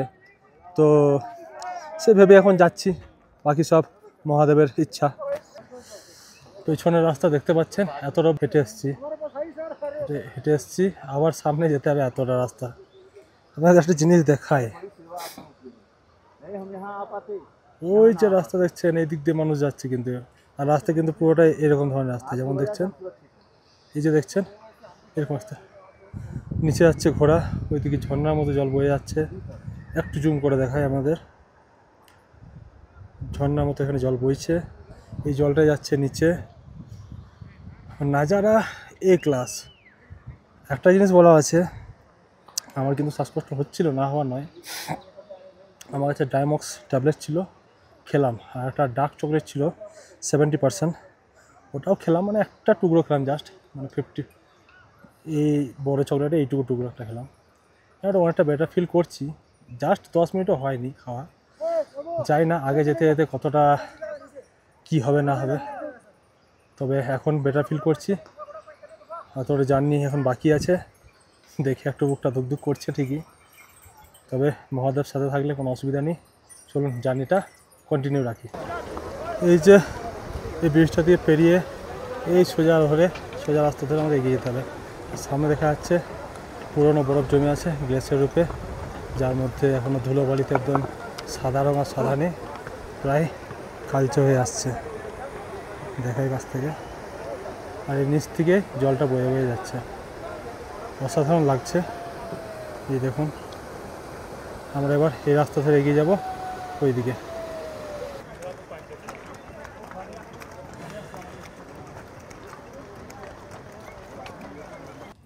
তো সামনে দেখতে পাচ্ছেন এখানে ডিস্টেন্স মেনশন করা আছে, ওয়াবল top 1 kilometre, MG top 2 kilometre. তারপরে এগুলো দেখে নিন। রাস্তার অবস্থা কিন্তু প্রচণ্ডই খারাপ হচ্ছে, বৃষ্টি হয়নি তাও ঠিক আছে, কিন্তু 2 লাইন ধরে শুধু ঘোড়ায় ছুটছে। আমরা কি বলবো, মানে যে পরিমাণে আজকের দিনে কষ্ট হচ্ছে, অতটা কষ্ট আগের দিন হয়নি। কারণটা হচ্ছে ঘোড়ার জন্য, অতিরিক্ত ডিস্টার্ব হচ্ছে ঘোড়াগুলির জন্য। এক ধুলো তারপর যে রাস্তায় মানুষ আসছে সে রাস্তায় সামনে ঘোরা যাচ্ছে, আবার আগের থেকে ঘোরা আসছে। কিন্তু নাজারা দেখুন, মন গলে যাবে। এখন যে ঘোরা যাচ্ছে এই রাস্তাটা বাদ দিয়ে উপরের রাস্তায় উঠলাম। দেখতে পাচ্ছি বড় সুন্দর পাহাড়ি ফুল ফুটে আছে, হলুদ হলুদ কালার, দেখতে ভালো লাগছে। একটু ডিস্টার্ব কম হবে মানে ঘোড়ার ধুলোবালি থেকে। আর সামনে নাজারা দেখুন, অল্প অল্প গ্লেসিয়ার এগুলোতে রয়েছে বরফের, অসাধারণ লাগছে। আমরা এগিয়ে যাবো এই রাস্তা ধরে সোজা বাবাল টপের দিকে। এদিকে দেখতে পাচ্ছেন এখন আমরা এসে পৌঁছেছি বাবাল টপ, বাংলায় বাবাল টপ যা বলবেন। এখান থেকে আর 1 কিলোমিটার বাকি এমজি টপ যেতে, এইটুকু আসতে দম ফেটে গেছে। এমজি টপ পৌঁছাতেও কষ্ট হবে, 20 মিনিট মতো লাগার কথা।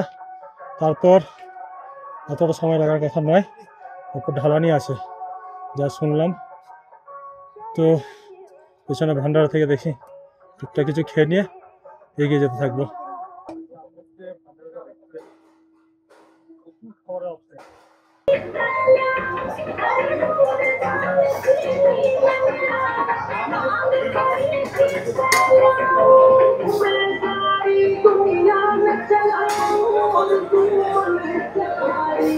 ফুচকা অব্দি অপশান আছে।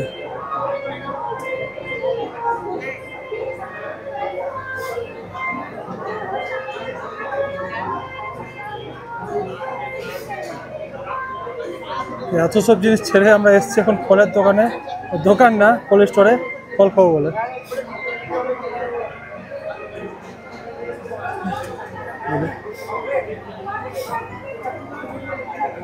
যাই বলে বলে ওয়াটারমেলনই মেন জিনিস।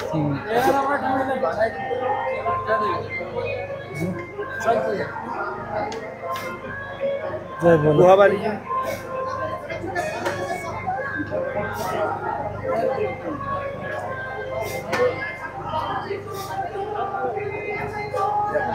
যাই বলে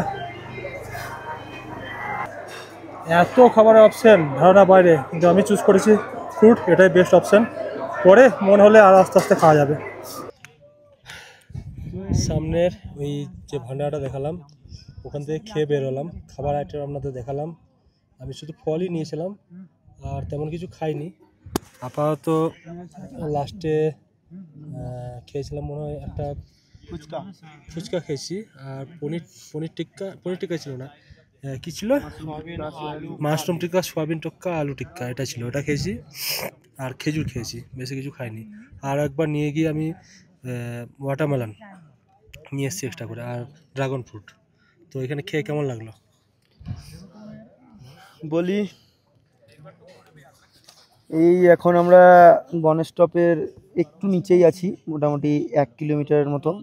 এখানে একটা রেস্টের জন্য সবাই দাঁড়ায়, আর এখানে ভান্ডারাও লাগানো হয়েছে। তো এখানে ভান্ডারাতে এসেই প্রথমে ভাবলাম হয়তো আগের দিনের মতন চাল, মানে একটু ভাত রুটি এসবগুলো খেয়ে নেবো, তারপরে আবার হাঁটবো রেস্ট করে। কিন্তু ঢুকে দেখলাম যে এখানে 56 ভোগ লাগানো হয়েছে। মানে আমাদের ভারতবর্ষে যত রকমের খাবার আছে, মানে বিভিন্ন স্টেটের বিভিন্ন ফেমাস ফুড যেগুলো হয়, যেমন মহারাষ্ট্রের কি যেন পাওভাজি, তারপরে কোথাও ফুচকা, কোথাও তারপরে আপনার টিক্কাই তো মোটামুটি মনে হয় 6 রকমের করেছিল, মাশরুম, আলু, তারপরে কি করেছিল সয়াবিন, তারপরে আর একটা কী করেছিল পটল, বলো না 5 রকমের তো চকলেটই ছিল। আমার বাবার কালে দেখিনি মনে হয় এরকম, মানে 56 ভোগের যে আইটেম, মানে একটা জায়গাতে গোটা দেশের খাবার এখানে পাওয়া যাচ্ছে, তাও বা এই জায়গাতে। এই পাহাড় নয়, মহাপাহাড়, চারিদিকে মানে এই 13,000 ফুটে, মানে চোখকে বিশ্বাস হচ্ছে না যে এত বড় মানে ভান্ডারা। তারপরে এত যে সরঞ্জাম, এখানে একটা টোটো দাঁড়িয়ে আছে আমি দেখলাম, টোটোটাকে আমি টোটোওয়ালাকে জিজ্ঞেস করলাম যে টোটোটা কি করে এলো। উনি তো বলতে পারলেন না, বলছে জানি না আমি। তাই আমি কনফিউজ যে এখানে এলো কি করে এগুলো। এখানে মোটামুটি 200 লোক সেবা করছে কন্টিনিউ, কাল থেকে শুরু করেছে, এখন শেষ দিনে যাত্রা পর্যন্ত এরা এখানেই থাকবে, এখানে সেবা করছে মানুষের। আর প্রত্যেক ঘন্টায় কিছু না কিছু নতুন নতুন আইটেম যুক্ত হচ্ছে, কোনো একটা শেষ হচ্ছে, নতুন একটা শুরু হচ্ছে। আর তাছাড়া এই যাত্রা খুবই সুন্দর, একটু কষ্টদায়ক, মানে মোবাইল রিলসে দেখে যতটা মনে হয় যে এই দেখে নিলাম কি সুন্দর জায়গা, যাব ছবি তুলবো, বাস্তবতা অনেকটাই আলাদা। এই চটিতে চড়া মানে এতটাই কষ্টদায়ক, আসলে কিছু কিছু লোক তাড়াহুড়ো করছে এবং শর্টকাট নিতে যাচ্ছে, ওই জন্য ওদের বেশি প্রবলেমটা হচ্ছে। আগত সময় কেউ, আমরাই যদি বা কখনো আরও পরে যদি আসি বা আপনারা যদি আসেন, চেষ্টা করবেন আমাদের সেনারা যেই রুট তৈরি করে রেখেছে সেই রুটেই যাওয়ার জন্য, আর তাড়াহুড়ো করবেন না। বাকি ব্যবস্থা তো পুরোপুরি আছে, কোথাও কোনো কিছুর অসুবিধা নেই। আর কি বলবো, খুব সুন্দর যাত্রা। আশা করি কালকে আমরা সকাল 10টার মধ্যে অমরনাথ পৌঁছে যাব। তারপর বাকি কাশ্মীরের বিভিন্ন জায়গা, জম্মুর বিভিন্ন জায়গা আপনাদেরকে তো দেখিয়েছি, আরও দেখাবো। চলো টাটা। আবার আমরা কিছুক্ষণ পরেই, মোটামুটি 10-15 মিনিট পরেই হাঁটতে শুরু করব। আর 1 কিলোমিটার মতো আছে গণেশ টপ, ওটা সবচেয়ে হাই অ্যালটিটিউড জায়গা এই যাত্রার। তারপর তখন আস্তে আস্তে ঢালু হয়ে যাবে। এটা অনেকটা পথ এগিয়ে আসলাম। এখানে একটা অসুবিধা হচ্ছে, সেটা হলো ঘোড়া। এক হচ্ছে স্টেট চড়াই, হাইট তো আছেই, 1 কিলোমিটার থেকে 2 কিলোমিটার চড়তে হবে, আর ডিস্টেন্স কভার করতে হবে, তার হাইটও বাড়ছে। হাওয়া দিচ্ছে, জানি না কতটা কথা আমার স্পষ্ট আসছে। তবে এই রাস্তা ধরে আসলাম, আমরা একটু আগে ছিলাম ওই যে ভান্ডারা দেখতে পাচ্ছেন ওখানে, এই দিক দিয়ে আসছি, আর এই দিক দিয়ে সোজা উপরে উঠে যেতে হবে। তো ঘোরার জন্য রাস্তায় চলাচল একটু ডিস্টার্ব হচ্ছে, আসলে এমনি কোনো কিছু অসুবিধা হচ্ছে না।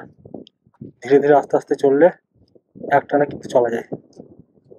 তো যেতে থাকি। এরপর শুরু হয় আরও এক কঠিন ধাপ, মহাগণেশ টপ।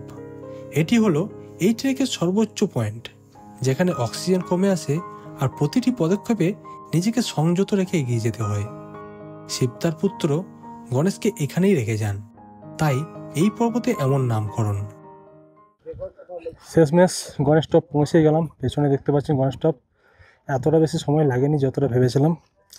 ধীরে ধীরে হাঁটতে হাঁটতে পৌঁছে গেছি। দেখুন লোক এখন আসছে ঘোরাতে। এই ঘোরার জন্য আমাদের পায়ে হাঁটা মানুষরা, যারা পায়ে হাঁটে যাত্রা করছেন, তাদের অবস্থা একদম দুরবস্থা হয়ে গেছে। মানে 5 বার স্নান করলে মনে ধুলো বেরোবে না শরীর দিয়ে, এত পরিমাণে ধুলো ঢুকছে পুরো শরীরে। মানে কি বলবো। তো এবার একটু এগিয়ে যাব, সামনের দিকে কি রয়েছে না রয়েছে দেখানোর মতো। এখানকার ইতিহাস তো জানেনি। উপরে পাহাড়ে কিন্তু অনেক কিছু লেখা টেখা রয়েছে, একটু জুম করে দেখাই আপনাদের। ঠিক দেখতে পাচ্ছেন নিশ্চয়ই, অনেক কিছু লেখা রয়েছে। এগুলো পেন্ট করাও কিন্তু একটা কষ্টের কাজ। যে বা যারা করেছে এটা করেছেন, তাদেরকে একটা সেলুট জানানো উচিত।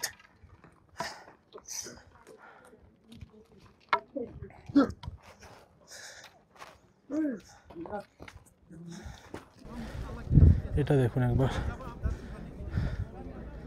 এমজি টপের যে রেস্কিউ টিম আছে জম্মু কাশ্মীরের, তার কত মানুষকে সাহায্য করেছে এই সিচুয়েশন থেকে তাদেরকে বাড়ি ফিরে নিয়ে যেতে বা সুস্থ রাখতে। এখানে হাইট হচ্ছে 14,800 ফিট, যা আমার পক্ষে একটা বিশাল চ্যালেঞ্জিং ব্যাপার ছিল, কারণ আমি এর আগে পর্বত কোনোদিন চড়িনি। দার্জিলিং গ্যাংটকের শহরের রাস্তায় কিছু খারাপ রাস্তায় ওঠাউঠি করেছে, ঠিক আছে, পর্বত চড়ার এক্সপিরিয়েন্স আমার নেই, বা পাহাড় চড়া যা বলবেন। এটা আমার প্রথম। আর গ্যাংটকে যখন গেছিলাম 12,000 ফিটে আমার মানে বুক করছিল, যেখানে গিয়ে আমাকে কি বলে ওটা কর্পূর শুকতে হয়েছিল, কিন্তু এখানে কর্পূর আনা মানা আছে, ওয়েবসাইটে লেখা আছে। সেটা অনেকে নিয়ে এসছে লুকিয়ে, সেটা আলাদা ব্যাপার, বাট এটা অফিসিয়ালি কিন্তু উচিত না, সে কারণে আমি কোনো কিছু আনিনি। সকাল থেকে মেডিসিন বলতে আমি ডাইমক্সটাই খেয়েছিলাম, আর একটা চকলেট, যেটা বলেছি আমি আপনাদের 70% ডার্ক কোকো চকলেট। 90% হলে আরও বেটার, তার থেকে বেশি পেলে আরও বেটার। খেতে তত তেতো হবে, বাট কাজ অনেক করে। এখন এমজি টপে এসে মনে হচ্ছে যে আমি আসার আগে 12,000 ফিটে শেষ নাগে যতটা ভয় পাচ্ছিলাম তার মানে কিছু নয়। মানে মনে জোর থাকলে সম্ভব, আর ভোলে বাবা তো রয়েছেই সাথে। আমার তো তার একটু শ্বাসকষ্টের প্রবলেম হয় মাঝে মাঝে, বিশেষ করে ধুলোতে, অতিরিক্ত ধুলো সহ্যই হয় না আমার। যাই হোক, আমার শ্বাসকষ্টের মেডিসিন আমার কাছে আছে, ব্যবহার করতে হচ্ছে, না করলে উপায় নেই। বাড়িতে থাকলে আমার কোনো মেডিসিন ইউজ করতে হয় না ইন জেনারেলে, বাট এখানে এত ধুলো ধারণা করতে পারবেন না। আর মহাদেবের কৃপায় বৃষ্টি হয়নি, সুন্দর ওয়েদার, মানে মারাত্মক ওয়েদার। এই ওয়েদার আমরা যে পাবো এটা আমরা কোনোদিন ভেবেও দেখিনি, মানে ভাবতেই পারিনি। কারণ যত ভিডিও দেখেছি ধরুন, মানে ইউটিউব বলুন অন্য কোথাও, এইরকম কিন্তু দেখিনি যে পুরো পরিষ্কার ওয়েদারে যাচ্ছে। বৃষ্টি কোথাও না কোথাও হয়েছে, রাস্তা কোথাও না কোথাও কাদায় ভর্তি। তো আমাদের জার্নিতে কিন্তু সেরকম কিছু হয়নি এখনো অবধি। আগে জানি না কি হবে। জার্নিটা কিন্তু দারুণভাবে উপভোগ করছি এখানে। সামনে আছে পোষ পাত্রি, 2 কিলোমিটার যেতে হবে। তো এখানে না থেমে এগিয়ে যেতে হবে। দেখি 2-1টা ছবি তুলবো ইনস্টাগ্রামে দেওয়ার জন্য। এখানে কিন্তু 5G নেটওয়ার্ক জিওর মারাত্মক, এটা বলতে হবে যে জিও কিছু কাজ করেছে। যাই হোক, আমাদের ওখানে নেটওয়ার্ক পাই না পাই, যে এইখানে 5Gটা ফুল, মানে মেজরিটি প্লেসে। কিছু কিছু প্লেসে হয়তো 4G ক্যাচ করছে, বাট সেটাও স্পিড আছে। 5G তো ফুল এবং দুর্দান্ত স্পিড। ভিডিও কল বলুন বা কিছু ডাউনলোড করা বলুন, ভিডিও দেখা বলুন, একদম স্মুথ চলছে। এটাই আমার বলার ছিল। তো আপনাদের জার্নিটা কেমন লাগছে বা কেমন অনুভব করছেন সেটা কমেন্টে জানাতে ভুলবেন না। কারণ হচ্ছে চেষ্টা করছি চ্যানেলটাকে গ্রো করার। ছোট চ্যানেল তো, এত অভিজ্ঞতা নেই অন্যান্য বড় চ্যানেলের মতো, আর তাদের থেকে শিখছি এবং নিজের মতো চেষ্টা করে যাচ্ছি। আপনাদের আশীর্বাদ থাকলে অবশ্যই পারবো। আর ভোলানাথ তো রয়েছেনই। হর হর মহাদেব।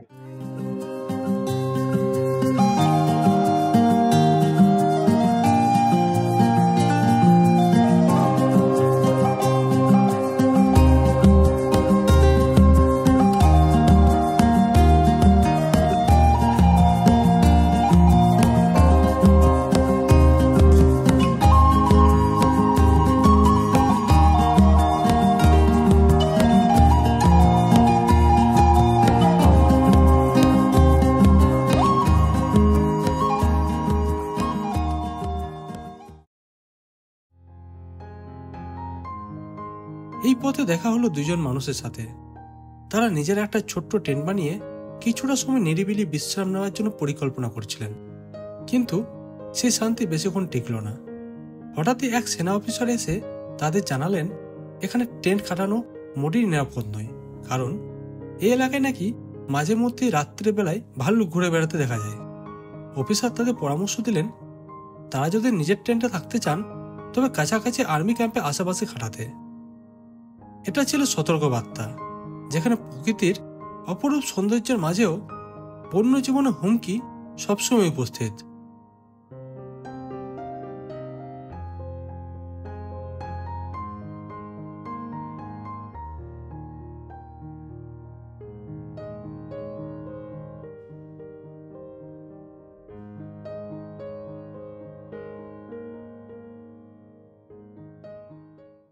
দেখুন ওই সামনে দেখা যাচ্ছে এই ঢালার রাস্তা দিয়ে নামতে হবে, যে রয়েছে মানে পোষপাত্রী। এত কিছু কষ্ট হয় না নামতে। হ্যাঁ, জুতো ঠিক না থাকলে কিন্তু পায়ের আঙুল টাঙুলে ব্যথা করবে, যেটা আমার করছে এই মুহূর্তে, পায়ের আঙুলে ব্যথা। আর বেশি টাইট করে বাঁধতে পারছি না, কারণ টাইট করে বাঁধলে মানে কি বলবো, পায়ে একটা ডিসকমফোর্ট ফিল হচ্ছে। নাজারা কিন্তু মারাত্মক। এদিকে দেখুন গ্লেসিয়ার কিছু কিছু রয়েছে, বরফ জমে পাহাড়ের মাঝে মাঝে, অসাধারণ লাগছে। ওইদিকে কিছু টেন্ট রয়েছে দূরে, পড়তে পড়তে বাঁচলাম। এই রাস্তা হয়ে যেতে হবে। তো হাঁটতে হাঁটতে পৌঁছে গেলাম পোষপাত্রী। পুরো ঢালু, জুতো ভালো থাকলে মানে আপনি দৌড়ে দৌড়ে নামবেন এরকম, মানে বলছি না, জাস্ট বোঝাতে চাইছি যে নামতে অতটা কষ্ট হয় না যতটা উঠতে হয়। আর যদি খুব ঢালু খাড়াই হয়, মানে যদি নামাটা যদি খুব ঢালু হয়, তো সেক্ষেত্রে হাঁটুতে পেন হয় কারো কারো, বাট জুতো ভালো থাকলে কিন্তু সুন্দর নামতে পারবেন। সামনে দেখুন ক্যাম্প, এখানে রয়েছে লাঙ্গারা। ওইদিকে দেখুন সুন্দর একটা আর্টিফিশিয়াল ঝর্ণা মতো বানিয়েছে। চলুন সামনে গিয়ে দেখায় আপনাদের এবার। পোষপাত্রে পৌঁছে চোখে পড়ল ফ্রি ফুড ম্যাসাজ। যাত্রার ক্লান্ত পায়ে কিছুটা আরাম পেতে আর দেরি করলাম না, চুপচাপ বসে পড়লাম সেই ম্যাসাজ চেয়ারে। পাহাড়ি রাস্তায় অনেকটা হাঁটার পর এই সামান্য রিলিফটাই যেন স্বর্গসুখ মনে হচ্ছিল।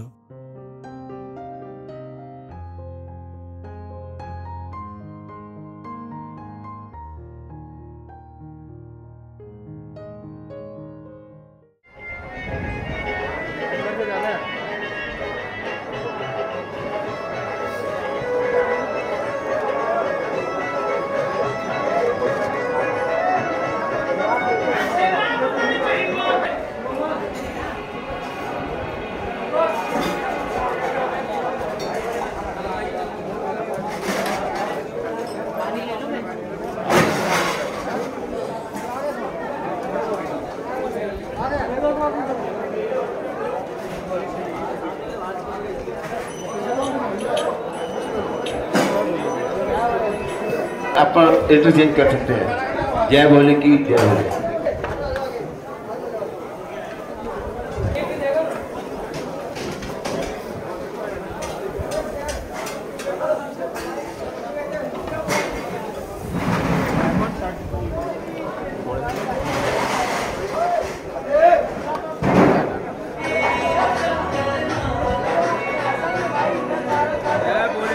जय बोले की।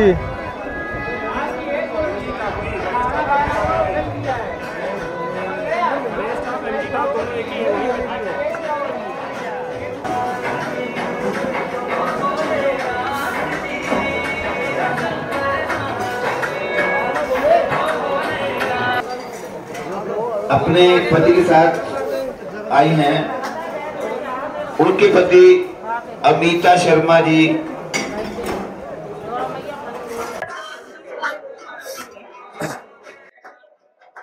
একটা ফ্রাইড রাইস খাচ্ছি মাঞ্চুরিয়ানের সাথে, প্রচুর অপশন। দেখি এক এক করে কিছু কিছু ট্রাই করবো, তাই বেরিয়ে যাবে। পেছনে ভান্ডারা থেকে খাবার খেয়ে নিলাম। যে মেনুটা আপনাদের প্রথমে দেখালাম ওটাতে খেয়েছি, তার সাথে পরে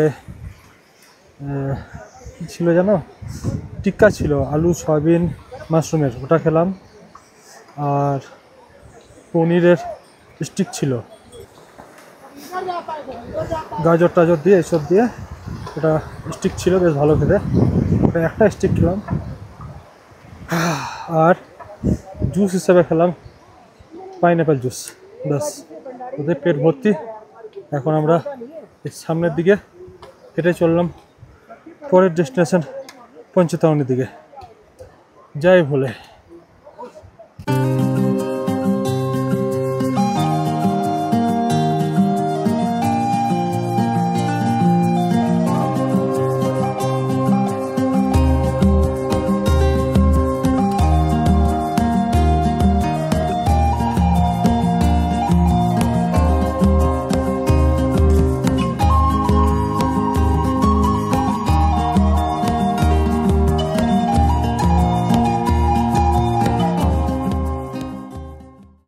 সামনের বোর্ডে লেখা পঞ্চতরণী আর মাত্র 5 কিলোমিটার, সঙ্গম টপ 7.5 কিলোমিটার আর অমরনাথ গুহা 11 কিলোমিটার। কিন্তু এই মাত্র 5 কিলোমিটারও আসলে একটা কঠিন চ্যালেঞ্জ। রাস্তা একদিকে ঢালু, অন্যদিকে জায়গায় জায়গায় বালি, পাথরে আর ধুলোর আস্তরণ। কোথাও আবার রাস্তা এতটাই খারাপ, একবার পা পিছলে গেলে বড়সড় দুর্ঘটনাও ঘটতে পারে। আর আমি হাঁটছি একদম সাধারণ হাওয়াই চপ্পল পরে, যেটাতে কোনো গ্রিপই নেই, ফলে একটু পরপরই পা পিছলে যাচ্ছে, ব্যালেন্স রাখা কঠিন হয়ে উঠছে। এটা ছিল আমার একটা বড় ভুল, আর আমি চাই না আপনিও সেই ভুল করুন। আমার পরামর্শ, এই যাত্রায় বেরোনোর আগে অবশ্যই পরে আসবেন এমন এক জোড়া জুতো যাতে ভালো গ্রিপ আছে এবং আপনার পা দুটিকে দেবে 100% কমফোর্ট। পঞ্চতরণী যেতে পেছনে ভান্ডারাটা প্রথম ফেলে আসলাম। সামনে আমাদের সবার প্রিয় ভারতের পতাকা গৌরবের সাথে উঠছে।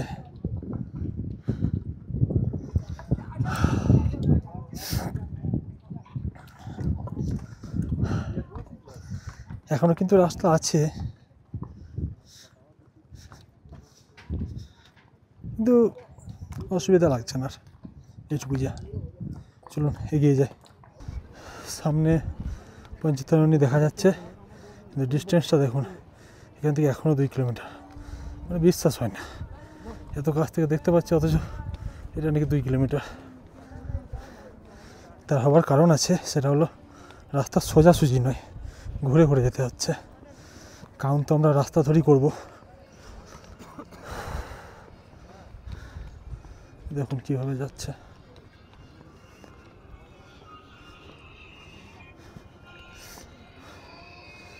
সাদা রাস্তা ধরে ঘুরে ওখান থেকে আবার বাঁ দিকে মুড়ে সোজা উপরে। এখন যেটা বলতে যাচ্ছি সেটা কি বলবো, এমন ভয় পেয়েছিলাম। প্রায় 1-1.5 ঘন্টা আগে আমি ড্রেসটা চেঞ্জ করেছি, ওখানে সব কিছু খুলে রেখেছিলাম, গলায় যা যা ছিল। তার মধ্যে সেটা হচ্ছে আমাদের এখানকার যে আই কার্ড, সেটা মানে RFID কার্ডটা, সেটা আমি কিন্তু খুলে রেখেছিলাম। এখন আমার মাথায় আসছে RFID কার্ডটা তো দেখছি না।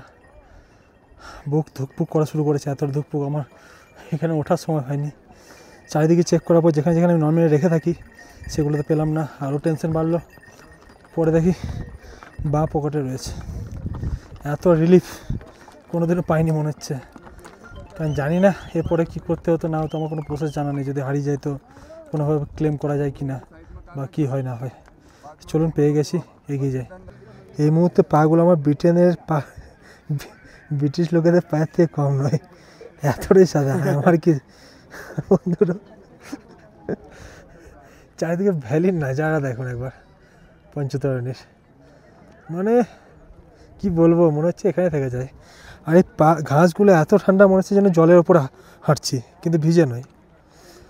আর ওই সামনে পঞ্চতরণী আপনারা দেখতেই পাচ্ছেন, জুম করে দেখায়, কতবার দেখাবো। যাই হোক, এই ভ্যালিটা কিন্তু খুবই সুন্দর। একটু মানে যদি আগে আসতে পারতাম। এখনও সূর্য ডোবেনি, ওই দেখতে পাচ্ছেন এদিকে সূর্য, উপরে মাথায় সূর্য আছে, ওইদিকে আলো দেখা যাচ্ছে। কিন্তু এই জায়গাতে কোনো আলো নেই, যে কারণে জায়গাটা অন্ধকার হয়ে আছে কিছুটা হলো। আর এখন সময় হচ্ছে 7টা বেজে 15 প্রায়। এবার জাস্ট 5 মিনিট একটা রেস্ট নিয়ে এগিয়ে যাবো, আর কিছুই না। রেস্ট নেওয়ার কোনো ইচ্ছা ছিল না, জায়গাটা ভালো দেখে দাঁড়িয়ে পড়লাম। অনেকেই দাঁড়িয়েছে, বসেছে, রেস্ট নিচ্ছে নিজের মতো। তারপর আমরা নামি পঞ্চতরণীতে, এমন এক স্থান যেখানে শিব তার 5টি মৌলিক উপাদান তথা মাটি, জল, বায়ু, অগ্নি ও আকাশ, যার সমন্বয়ে গঠিত আমাদের অস্তিত্ব, সব ত্যাগ করেন। এখানকার আবহাওয়া এক মুহূর্তের মধ্যে বদলে যেতে পারে, কখনো রোদ, কখনো কুয়াশা, আবার কখনো হালকা তুষারপাত। পঞ্চতরণী এই যাত্রার শেষ একটা গুরুত্বপূর্ণ বিশ্রামের জায়গা। শেষমেশ পঞ্চতরণীতে ব্যাগ টেক চেকিং করিয়ে এন্ট্রি নিয়ে নিলাম। সামনে দেখুন লেখা, ভালো করে পড়ুন। সামনে ডিস্টেন্সগুলো লেখা আছে, পড়ে নিন। এবার আমাদের কাজ একটা মোটামুটি তাঁবু বুক করা, বাংলায় বললাম।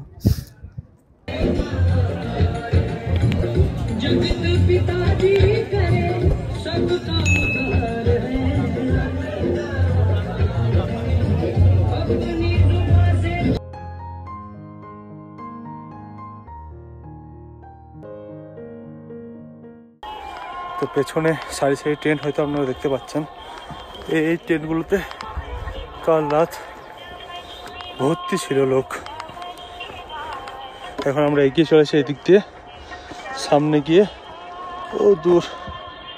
পঞ্চতরণী বেস ক্যাম্পে আমরা জনপ্রতি 700 টাকা একটা টেন্ট ভাড়া নিয়েছিলাম। আমরা ছাড়াও এই টেন্টে আরো 5 জন যাত্রী ছিলেন, যাদের সঙ্গে আমরা এই টেন্ট শেয়ার করেছিলাম।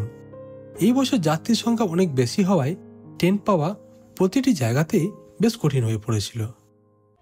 লাইন লেগেছে মনে হচ্ছে, লাইনে দাঁড়াতে হতে পারে। তো দেখা যাক। দেখুন লম্বা লাইন। আমাদের এখন উল্টো দিকে হাঁটতে হচ্ছে, কারণ পেছনে লাইনে দাঁড়াতে হবে।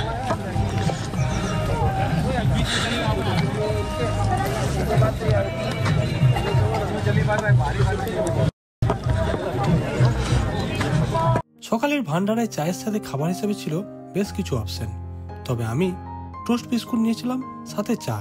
সেই খেয়ে সোজা চলে গেলাম লাইনে।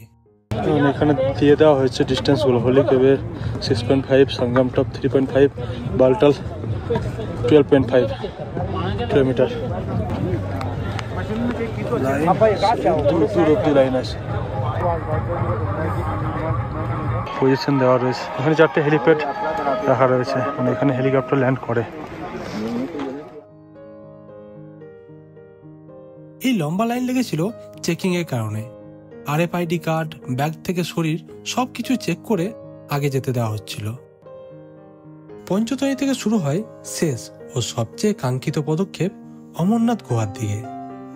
যাত্রীদের চোখে জল আর হৃদয়ে বিশ্বাস, কারণ তারা জানেন এই গুহার ভিতরে তাদের দেখা মিলবে বরফে গঠিত প্রাকৃতিক শিবলিঙ্গের, যা স্বয়ং শিবের এক উপস্থিতির প্রতীক।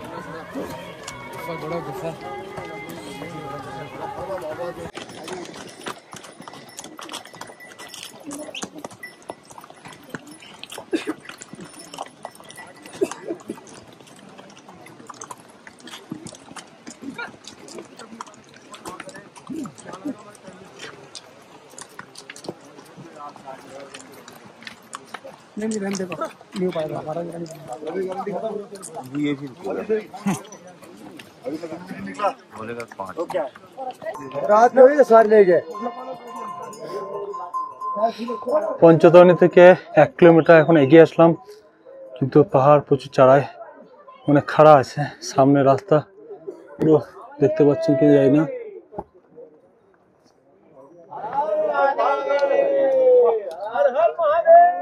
এই রাস্তা ধরে আবার উপরে উঠে যেতে হবে। এরকম অনেকগুলো ব্যাগ আছে, তো সকাল থেকে শরীর অত অ্যাক্টিভ থাকে না, তাই কষ্ট হচ্ছে একটু। আস্তে আস্তে হেঁটে হেঁটে অনেকটাই পৌঁছে গেছি। আর হোলি কেব 4 কিলোমিটার, সঙ্গম 1 কিলোমিটার আর বালটাল 12 কিলোমিটার। এই যে দূরে দেখা যায় রাস্তা, এখান দিয়ে এগিয়ে একটু গেলে সঙ্গম। গ্লেশিয়ার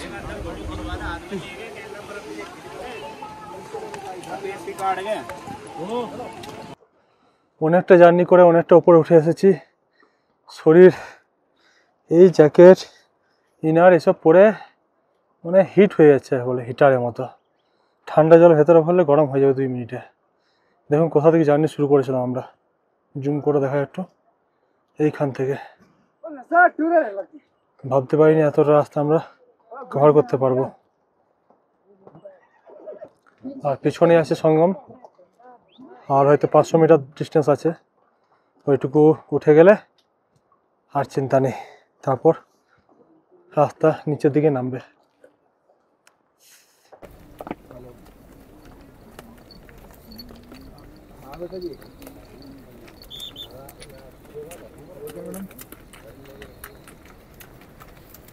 পেছনে দেখতেই পাচ্ছেন বিল্ডিং আছে, ওইটাই সঙ্গম।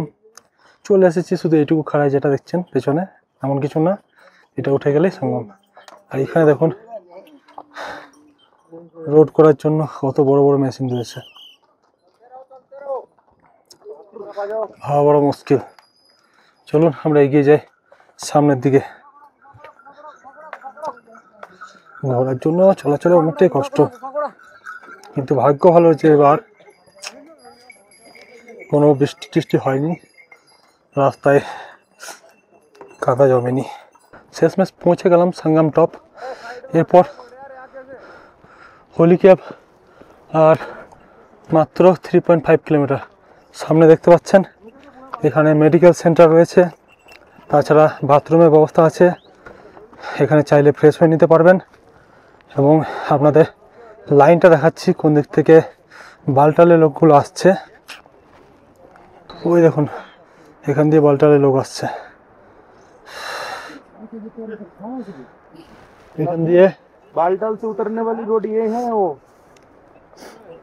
हमको इस रोड पे उतर दिया जाएगा। দিয়ে সরে যাচ্ছে। সামনে দেখতে পাচ্ছেন এই রাস্তা দিয়ে ঘোড়ায় চড়ে যারা পাল্টাল আসছেন তাদের সাথে আমাদের রাস্তা কানেকশন হয়ে গেছে। এখান থেকে বালটাল প্লাস আমাদের পেহেলগামের যারা যাত্রী আছে তারা সবাই এই রাস্তা দিয়ে যাবে এখন। আর যারা পায়ে আসছে তারা একটু নিচের দিকে রাস্তা রয়েছে, ওই দিয়ে আসছে ওরা। দেখুন অনেকটা চলে এসেছি, অনেকটা দূরে গুফা দর্শন পাওয়া যাচ্ছে। মেঘ কুয়াশা হয়ে আছে, কুয়াশা মেঘে ভর্তি হয়ে আছে জায়গাটা, তাই পরিষ্কার বোঝা যাচ্ছে না। এদিকে বরফ জমে রয়েছে।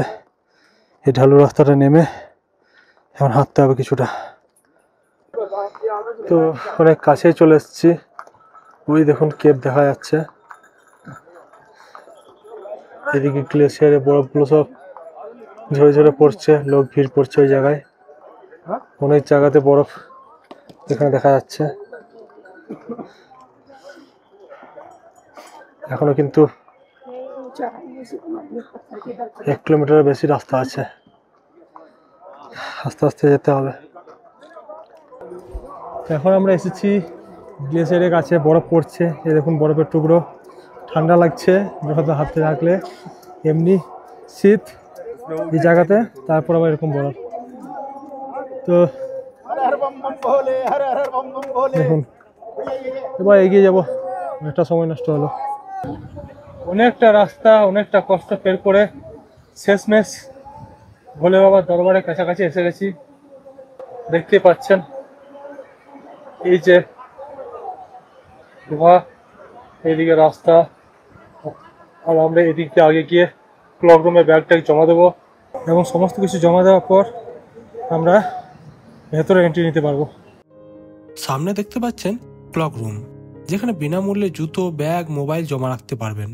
আর পাশেই রয়েছে সারি সারি টয়লেটের সুবিধা। এখানে কিন্তু ফোনটাও এলাও থাকে না, পুরোপুরি খালি হাতে যেতে হবে, এবং খালি হাতে এসে সব কিছু কালেক্ট করে আবার বেরিয়ে যাও অন্য রাস্তায়। অমরনাথ গুহা শুধু একটা স্থান নয়, এটি একটি অনুভূতি, এক আত্মিক জাগরণ। প্রতি বছর এই গুহায় গঠিত হয় প্রাকৃতিক শিবলিঙ্গ, যা নিজেই এক অলৌকিক ঘটনা। সবকিছু ছেড়ে শিব ও পার্বতী প্রবেশ করেন পবিত্র গুহায়। এখানে পৌঁছে শিব মহাদেব তখন সৃষ্টি করেন কালাগ্নিকে, যিনি জ্বলন্ত আগুন দিয়ে গুহার চারপাশে সমস্ত জীবনের চিহ্ন মুছে দেন, যাতে কেউ অমর কথার গোপনতা জানতে না পারে। অমর কথা শুনতে শুনতে দেবী পার্বতী ঘুমিয়ে পড়েন এবং শেষ পর্যন্ত শুনতে পারেননি। তবু গুহার এক কোণে থাকা দুটি পায়রা এই কাহিনী শুনে অমর হয়ে যায়। আজও হাজার হাজার তীর্থযাত্রীর মাঝে কেউ কেউ এই জোড়া পায়রার দর্শন পেয়ে থাকেন। গুহার ভেতরে প্রবেশ করে আমার অনুভূতি যা ছিল তা ভাষায় প্রকাশ করার মতো নয়। আমি কিছু সময়ের জন্য পৌঁছে গেছিলাম এক অন্য জগতে।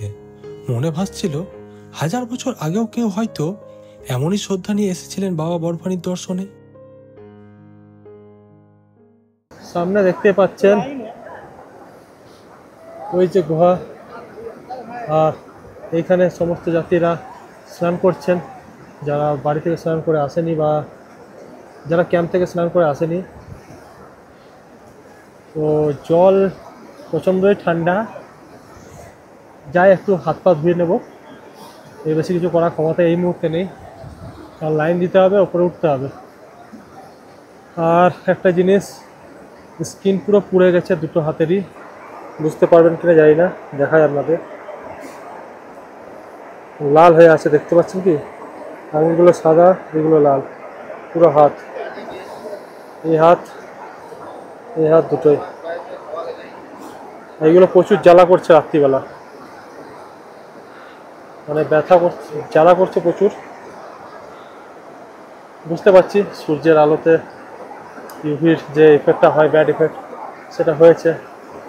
এদিকে তো কোনো লেয়ার নেই ওয়েদারের, ডাইরেক্ট আসছে, স্কিনে পড়ছে। পেছনে দাঁড়িয়ে মাথায় জল ঢেলে নিলাম, একটু হাত পাগুলো একটু ধুয়ে নিলাম। ঠান্ডা মানে বরফ, মানে ডাইরেক্ট মনে হচ্ছে মাথায় ঢালছি। হ্যাঁ, এবার যাবো সামনের দিকে।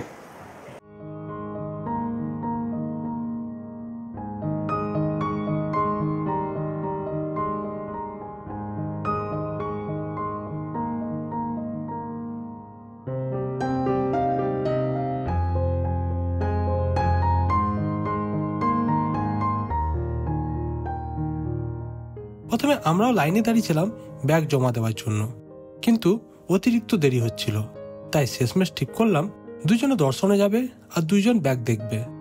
এতে সময় অনেকটাই বাঁচলো, কারণ ব্যাগ জমা দিতে যেমন দেরি হচ্ছিল, তেমনই ফেরত পেতেও বেশ সময় লাগছিল। মন্দিরে যাওয়ার সময় চাইলে 100 টাকার প্রসাদ বা 500 টাকা মহাপ্রসাদ নিতে পারেন, তবে mobile, electronics device, smart watch কিছুই নিয়ে যাওয়ার অনুমতি নেই। চশমা বা টুপি পরে যাওয়া যেতেই পারে। বরফানি বাবা দর্শন করে আসলাম, মানে ভেতরে ঢুকে লোম খারাপ, যাকে বলে পুরো শরীরে প্রত্যেকটা অংশ যেন শিরশির করছে। হয়তো ভাবছেন বাড়িয়ে বলছি, কিন্তু আপনারা যদি মনে আসেন এই অনুভূতি আপনার সাথে অবশ্যই হবে। আর এত রকমের মিক্স ফিলিং কোনোদিন হয়নি জীবনে, মনে হচ্ছে যেন এখনই কেঁদে ফেলবো, কিন্তু বেশিক্ষণ থাকতে দিচ্ছে না। যেটুকু পারলাম সেটুকু দর্শন, যেটুকু থাকতে দিল ওইটুকুর মধ্যে যেটুকু দর্শন হলো সেটুকু। এখন আমরা একটা ভান্ডারাতে এসে উপস্থিত হয়েছি, এখানে খাবার দাবার খাবো, তারপর বেরিয়ে পড়বো বালটালের রুটে। আর এটা বলার ছিল যে এবার 3 তারিখে পেহেলগাম রুটে আসার হলেও আমাদের বরফানি বাবা 3 ফিট মতো, 3 ফিটও নয়, 1.5 থেকে 2 ফিট মতো এখনো আছে। 2 দিনের মধ্যে হয়তো আর থাকবেও না। যারা বালটালে প্রথম দিন এসছেন তারা হয়তো একটু বেটার দেখতে পাবে বা পেয়েছেন। যাই হোক, এটাই জানানো ছিল। আপাতত এখানে কিছু খেয়ে নিই, বেরিয়ে পড়বে।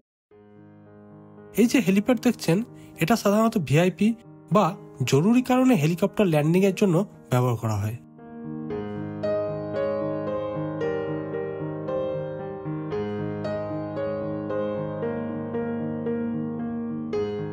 সামনে হোর্ডিং এ লেখা ডোমেল আর 10.4 কিলোমিটার আর কালীমাতা টপ 2 কিলোমিটার। এখন বালটালের পথে কিছুটা শান্তি পেয়েছি, কারণ এর আগে অব্দি প্রচণ্ড ভিড় ছিল। কোনো কথা অব্দি হয়তো বললে, কোনো কথা আমি বললে হয়তো শুনতে পেতেন না। এখানে দেখুন একটা গ্লেসার বলে জল পড়ছে, এখান থেকে পড়ে এখান দিয়ে বয়ে ওদিকে যাচ্ছে, শেষে গিয়ে ওরা নদীর সাথে মিশছে। চলুন এগিয়ে যাই। দেখুন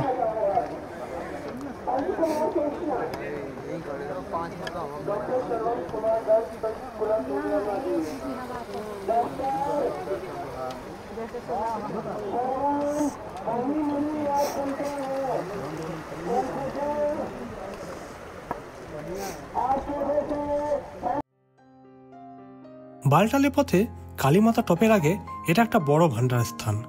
চাইলে এখানে বিশ্রাম নিয়ে ভালো করে খেয়ে যাত্রা চালিয়ে রাখা যেতে পারে। আমি কয়েকটা ফুচকা খেয়ে আবার হাঁটা শুরু করলাম।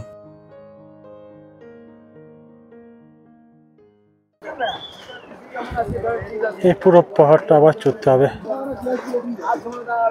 ভেবেছিলাম আর চড়াই নেই, বালটালে পথে এরকম একটা চড়াই দেখে মাথা ঘুরে গেল, কিন্তু কিছু করার নেই, চড়তেই হবে। এই যে পাহাড়ের চূড়ায় দেখছেন ওটাই কালীমাতা টপ। ওপরে লাল কাপড়ের জায়গাটাই মা কালীর স্থাপনা। আর এত উঁচুতে মন্দির বানানোর উদ্দেশ্য যেন বাবা বরফানি ও মা কালী একই উচ্চতায় বিরাজ করেন। বালটালে পথে একটা অসাধারণ ওয়াটারফল দেখতে পেলাম, একটা না দুটো আছে, এটা সব থেকে সুন্দর লাগছে। দেখুন কত গতিবেগে পড়ছে। ওইখানে একটা রয়েছে, এটা সরু হয়ে পড়ছে, কিন্তু দেখতে দুটোই অসাধারণ লাগছে। কাছ থেকে গিয়ে দেখায়।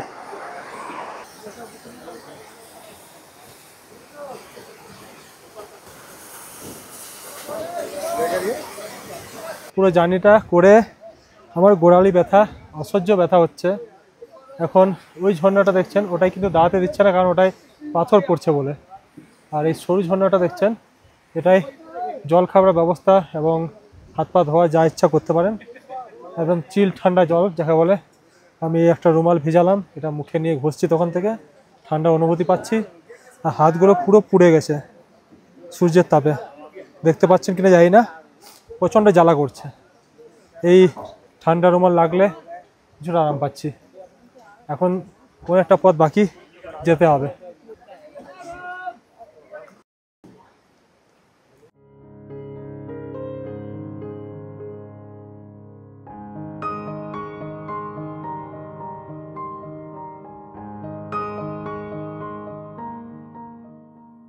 যেতে যেতে আরেক ভান্ডারে পড়লো।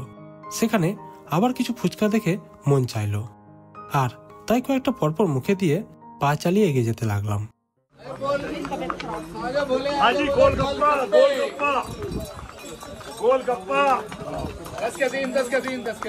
বালটালের দেখুন ইয়ে দেখা যাচ্ছে, লেখা আছে কত কিলোমিটার, 8.60 কিলোমিটার বালটাল।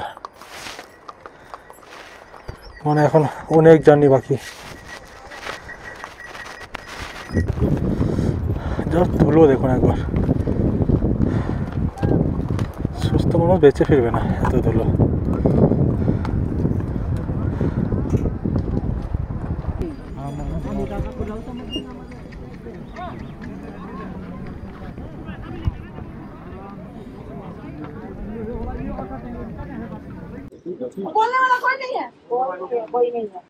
যেমন কোথায় এরকম কাপড় পেলাম, নুন টক মিশিয়ে, ঝাল মিশিয়ে খাই, কিছু করার নেই, অনেকটা সময় হয়ে গেছে।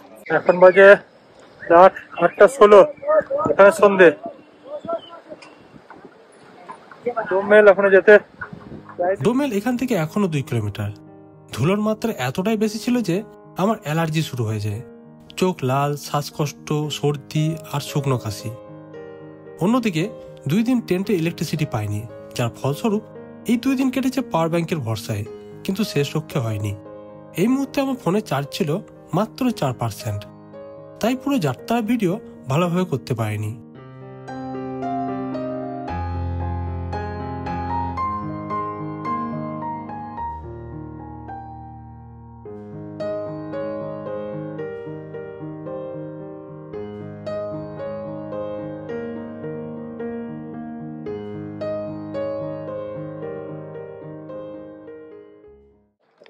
অনেক কষ্ট, অনেক যন্ত্রণা এবং অনেক রকম মিক্স অনুভূতি নিয়ে শেষমেশ যাত্রা শেষ হতে চলেছে। সামনে রয়েছে, এই যে দেখতে পাচ্ছেন, এখানে আমাদের RFID কার্ড জমা করতে হবে। পুরো জার্নিতে পারলে আমি ঘোড়া কিংবা কি বলে পিচ্ছু ব্যাগ জমা দেয়, তারপর পালকি যেটা বলছে, এগুলো করতেই পারতাম, কিন্তু করিনি, কারণ আমার পুরো অভিজ্ঞতাটা নেওয়ার ছিল যে এইভাবে কেমন করে করা সম্ভব। কিন্তু আমার পায়ে অসহ্য ব্যথা শুরু হয়েছে আজকে। 2 দিনের জার্নিতে সব থেকে কষ্টকর আজকের দিনটাই। আর তাছাড়াও আমার পায়ের সাইডগুলো ছিলে গেছে, যে কারণে ব্যথাটা অনেক বেশি হচ্ছে। যাই হোক, পৌঁছে গেছি ডেস্টিনেশনে। এখন বাজে রাত 10টা, কারণ পুরো জার্নিটা হেঁটে করেছি তাই সময়টা লেগেছে। এখানে গিয়ে RFID কার্ডটা জমা দেবো। ওটা কিন্তু একটুকু চার্জ নেই, তাই দেখাতে পারলাম না আমাদের পুরো জার্নিটা। ভেবেছিলাম আমরা আমাদের গন্তব্যে পৌঁছে গেছি, কিন্তু না, এখনো 3 কিলোমিটার হাঁটতে হয়েছিল খুঁড়িয়ে খুঁড়িয়ে ওই লাঠি ভর দিয়ে। পেছনে ব্যাগের বোঝা আর সামনে দীর্ঘ পথ।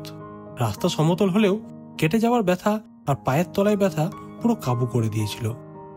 তবুও জানতাম আমি পারবো। চাইলে ফেরার সময় ঘোড়া নিতে পারতাম, কিন্তু মন বলছিল পায়ে হেঁটে শেষ করব। যদিও কষ্ট একটু বেশি হয়েছে, তবুও মনে শান্তি আর তৃপ্তি ছিল 100%।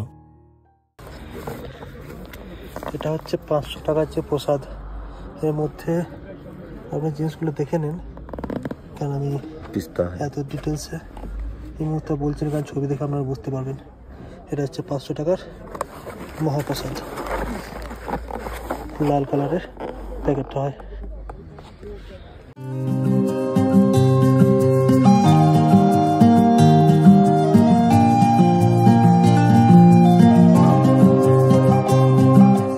ভিডিওটি কেমন লাগলো তা অবশ্যই কমেন্ট করে জানাবেন।